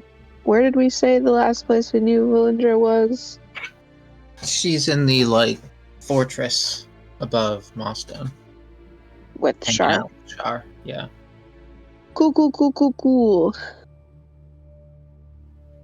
We can this fight a god, right, gang? Yeah. Yeah, we did well in the mines. Yeah. Yeah, we didn't do too bad. I think if we stuck it out, we could have figured something. Yeah, I think Janice is lucky that he got caved in on. We were in the middle of an ooze hallway. We didn't have time. As far as getting to Milestone, like, obviously I don't want to go rushing into danger right now. I think that we should bring these diamonds back to the Dragon Isle where they'll be safe. Mm-hmm. So we should probably do the Liamon's Tiny Hut ritual circle combo move that we were talking about earlier. And then drop off the diamonds.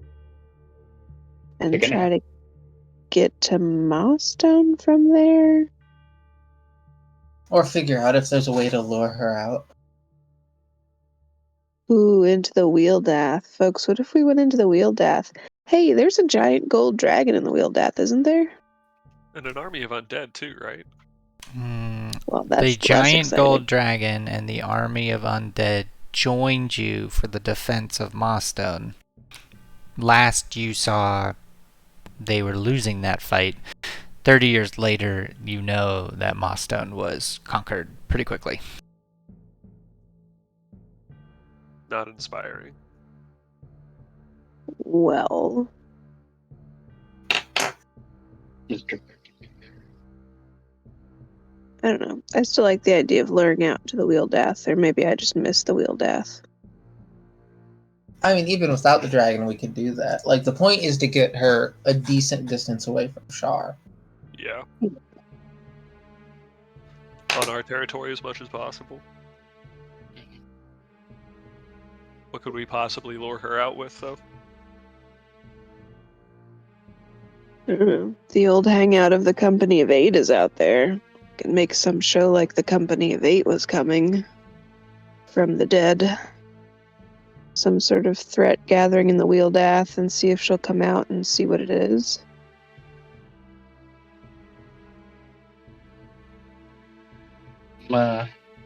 Guerrilla warfare. Make her notice us. Pharaoh, doing a little bit more thinking about the symbol you saw, you're pretty sure the coordinates of that lead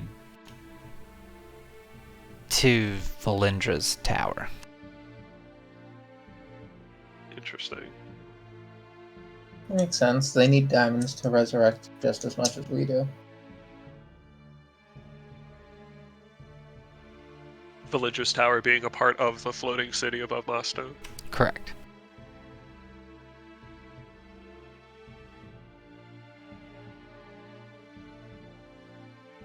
Varel will then say we could bring her to us, or we could go to her. Frankly, though, I prefer the first. What do you mean, go to her? We have direct access to her tower, where she resides.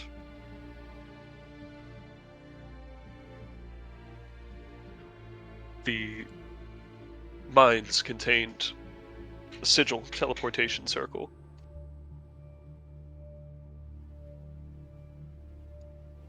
The coordinates led to her tower.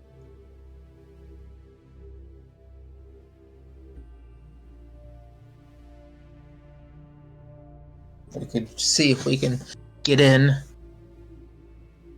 and get out before anyone notices. Be likely to. By the general. It would be astonishing if we arrived without anyone noticing.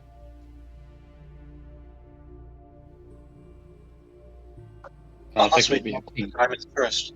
In a worst case scenario, we would be delivering a large quantity of them to her.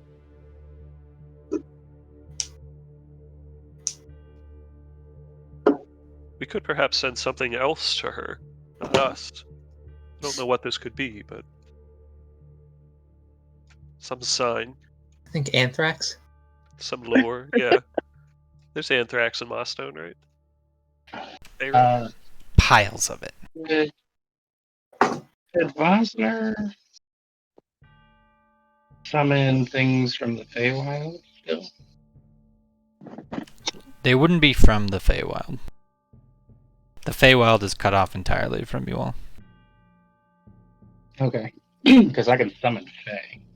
Yeah, we'll probably just... I mean, Eggs and yeah, I want you to be able to use all of your spells, so I don't want to, like, hamstring you all, but whatever you summon, we're just going to flavor it as coming out of your mark, basically. Gotcha. I can. Once we are ready to go, we can send I can send a messenger. One that can't be easily ignored.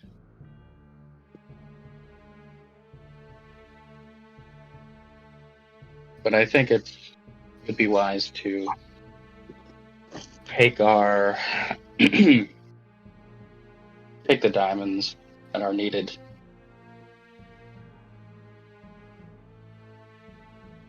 The dragons. So we know at least that part of the plan. I think we all need a rest. I look at Viral. And I look at Terran. I think that would be the most wise.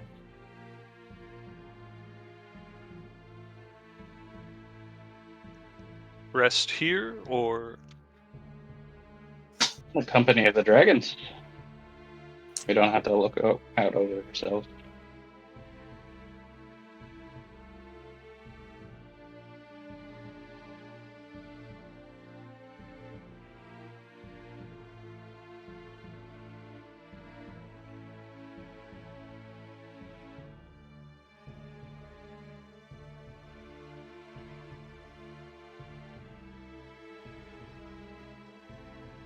So, what's your plan? Micro and macro, if you want to share it. I think our macro plan is to put off the decision until the last moment. Oh, that sounds volatile. Let me just prep every possible ending. Vosner wants to become a dragon. yeah, Varel does Ever not since he intend was to a kill little him. group.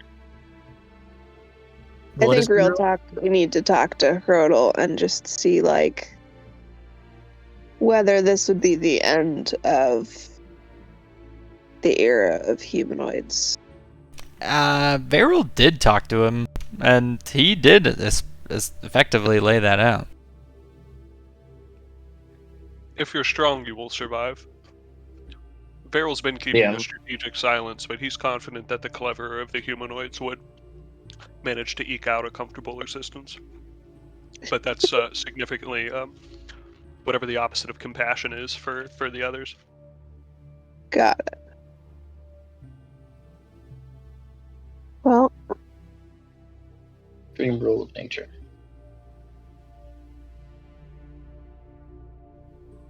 I don't know. There's a lot of thinking to be done.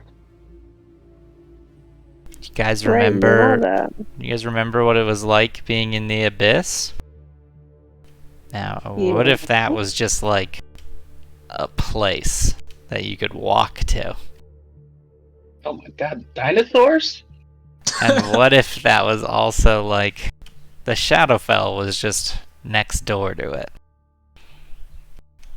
And everything was like that, like pockets of random planes all over the place.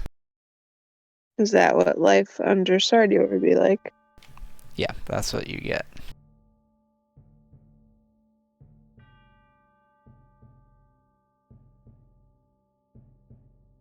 Well, I don't want to be a god, so... But I also don't trust the gods that constructed the world in such a way as to pretend to help people, but really harm people when they got too close to divinity. So I don't particularly want to restore them either. So maybe there's a fourth option that we are not seeing. Isolde, as you're saying that out loud, I don't want to become a god, you have this weird sort of out-of-body experience. You remember that line. Did you say it? Or are you just reading out loud something you've read before? And then you think back to reading Ilmater's journal that you found in the notes at the table. You saw at some point he said, "I don't want to become a god."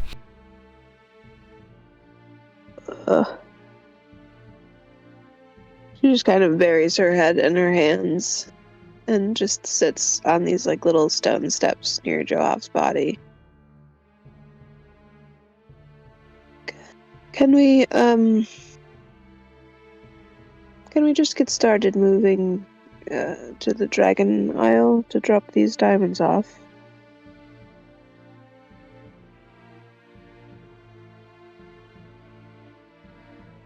Do we want to walk to the tree? Or...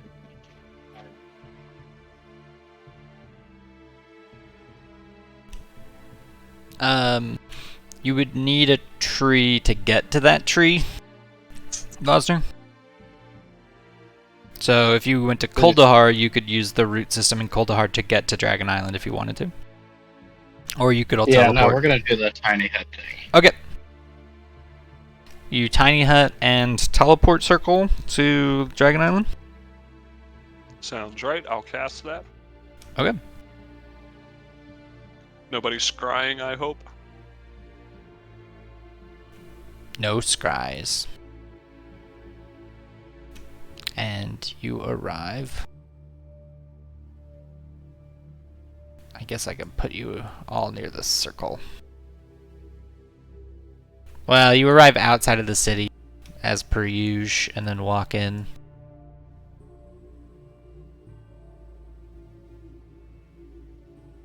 And there you find Mel and Trodel, and a Dragonborn, and Torin.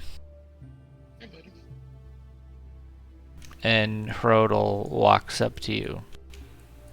Welcome back.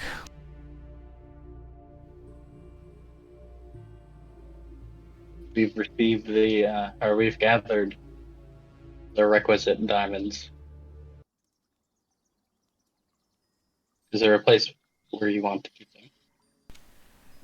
Yes. And the Dragonborns like come up with like chests for you to unload the diamonds into. And a bunch of them show up and begin to like cart them away as you pour them out. Give them exactly what they need. Okay. Or at least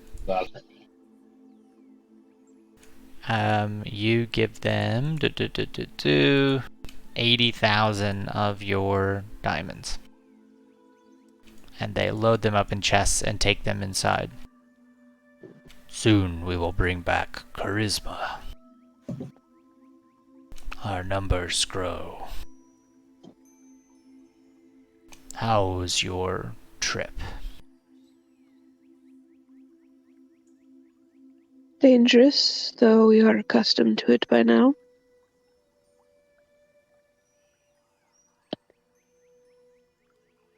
We are working on getting the other shards. He nods solemnly. For Sardior. I must work on the ritual now to bring back charisma.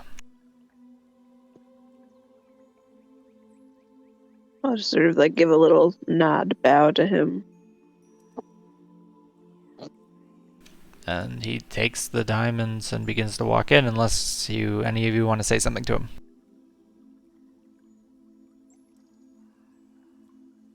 Bosner, if he's allowed, he's just gonna kind of follow after, just to kind of observe. He's gonna what, sorry? I'm just gonna follow after and become allowed. And Oh, yeah. He's just doing a ritual in this place. He's assembling all the diamonds to cast True Resurrection. I will take Druid note. Yep. Take out my number 2 twig and fill in the blank leaf. Yeah, I mean, narratively, I'll say, like, maybe this is where you all learn the spell True Resurrection, as Olda and Vosner, since you both have it, or you do both have it now. Mm-hmm. So narratively, you see how they assemble the diamonds to cast this spell. And yeah, maybe we'll open with that scene for next time, unless you all want to do some RP now. And then I have to figure out what the fuck you guys are doing, so I can prep something. We should probably figure that out at some point. Yeah. We should figure that out. I think short term, finding and fighting Valindra. Okay. So next session is we'll open with the resurrection of charisma. And yeah, so one of the things I wanted to do was I was gonna like solidify Hrodal's boon into something fancy. So the way I did this last time mechanically is I found a level 11 or 14 class ability from another class and just reskinned it a little bit to give it to you all. So like Isolde got the Zealot Barbarian skill, and Damon got something from like the Clockwork Sorcerer skill, I think. Taryn got something originally from a Warlock, and then it was switched to another, like a wizard, an evocation wizard, I think. Anyways, each of your special abilities are pulled from different classes. So if there is a class feature of a class that you like, that you think would fit your character's story and flavor, feel free to show it to me, and we can make that your boon from Hrodal. Instead of unless you just want to keep the boon of luck. So you'll have 2 weeks to figure out what class feature you want to steal from any other class, as long as it fits and we can make it work. Cool. Yeah. And the boon of luck is like it just gave us advantage on. no, it just gave you a D10 or 12 or something to one roll per day. So if you just want to keep that, to keep it simple, you can. It's still very good. Yeah. Okay. So, but is it restricted to our current class or just any class?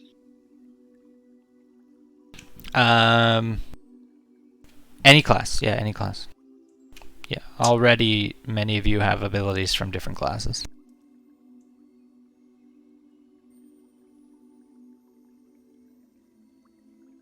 I guess we'll just kind of peruse the Yeah.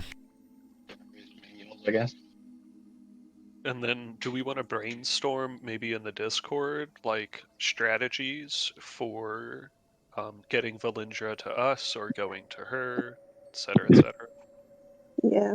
And I think we should also have like a real talk above table, like we can pretend it's, tonight's fireside chat at Dragon Isle or whatever, but like we need to talk about what's going on. I can do a write-up for my long-term plans. I think that's good to frame it as a fireside chat. Okay. I mean, somebody's going to have to take the reins and argue for one direction or another. And Right. I'll say, just for the sake of narrative, that there is a time and a place where you can have this conversation privately. So you can pick. You're not going to have to worry about, like, Hrodal hearing you or something. Okay. Cool. Or perhaps you had that conversation at the monastery before you left, is one way of just, like, narratively making sense of it. So we'll just chat about that on the Discord and kind of figure out where everyone's head's at then. Works for me. And these are just the 3 presented possibilities. If you also want to conjure up some hybrid, different whatever, or ask if it's possible or something, let me know. I am just presenting options. Oh, for the New World Order? Where is that? Varel's arrogance makes him sure that there's a way that we can have our cake and eat it too, so. And whatever you all decide will end up being the cosmological situation in the next campaign I run. So good luck! All right. Yo. Oh, I already have a perfect character for the next. Just letting Sardiar win would be a pretty sweet campaign setting. So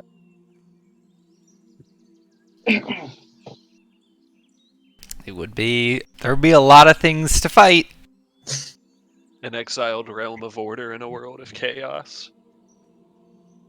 Character options would be pretty wide open in a campaign like that. Yeah. The whole quest would be trying to undo what your characters did. Wait. Everyone wants something. You can never please everyone.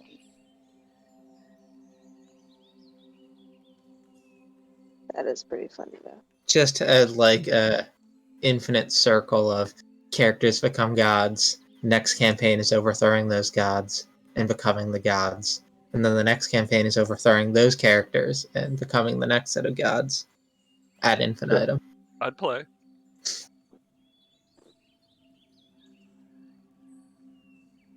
I'm down.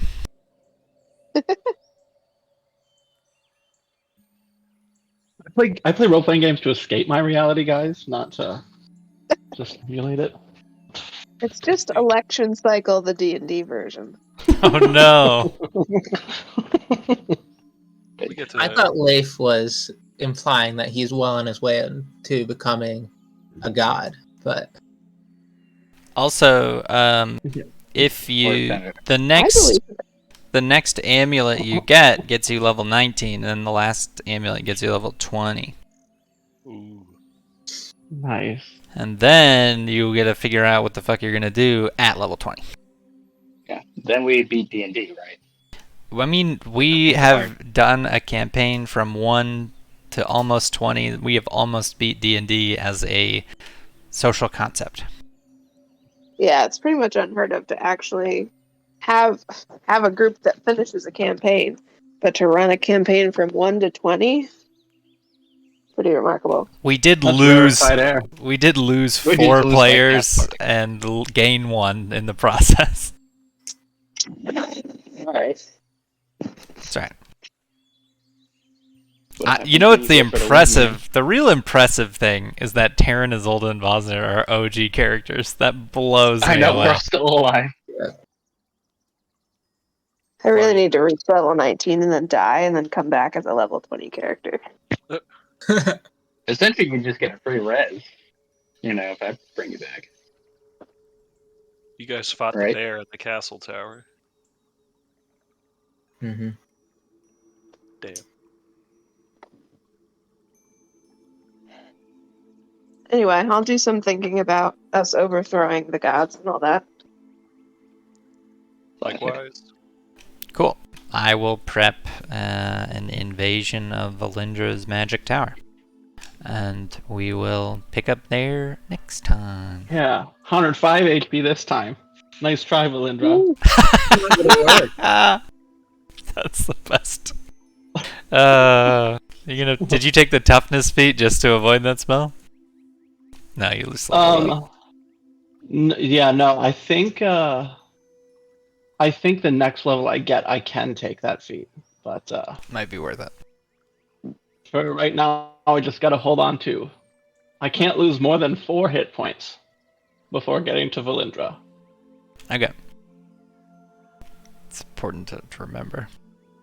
Yeah, so whatever you're planning, just try and keep me from losing 4, or cause me to lose more than 4, depending on what you want to have happen. Note, I'm adding a note. Kill the robot. Hurt Damon. That's the name of the game. Just a little. That's that's the job of the DM. Hurt your players. I said don't. Right. Oh, don't. I missed that last part. Right. First part. Well, remember, we're PCs. Oh. Wait, so if we beat D&D, do we have to fight the DM in a duel at the end? This That whole what it game is? has been fighting a DM in the duel, but the DM is like, it's not using his cheat codes. Yo, I will say, if Taryn hadn't stepped up and convinced the last duel at the last second, I was about to swing on her. Oh. Of course you were. I was like about to just be like, we don't have time for this. Vosner was all about like sneaking in, just stealing shit and bamfing out. I had all those stat blocks ready. Because Damon's at that point where he's like, this universe is like, we're planning to just erase this. We're planning to undo this, and all these people and everything they're doing will be over and done with. Like they never even were. So, kill them, don't kill them. It doesn't really matter. Isolde's morals are so unchanged. She really should adapt to her surroundings, but she's like here to ask permission. You know, those lessons you learn at, El Mater church camp really are deep-rooted.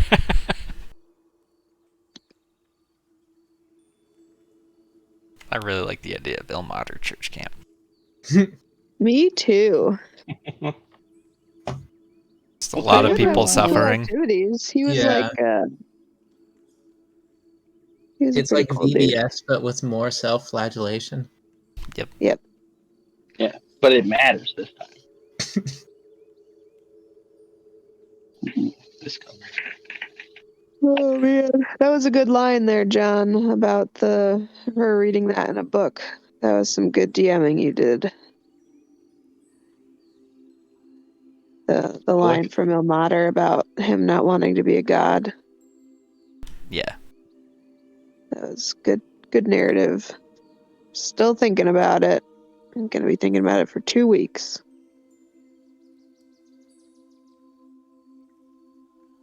I wouldn't have it any other way. Traumatize your players. Yep. D&D. Also, thank you all for putting up with the sheer chaos that is our household. Literally inviting well, chaos into the campaign. So Essentially, I think that's what Sardior would be, right? Like if a toddler ran the cosmos. I kind of wish that our campaign had been like still back in like level 5 Milestone when CC was running around, because then I could just say like an urchin kid comes and steals 10 gold and runs off screaming about strawberries and whipped cream. Yep. We'd have to really She get has that her kid own locked dice. down. We would have run out of gold. We would. And berries. Coming in here every 10 minutes screaming about something.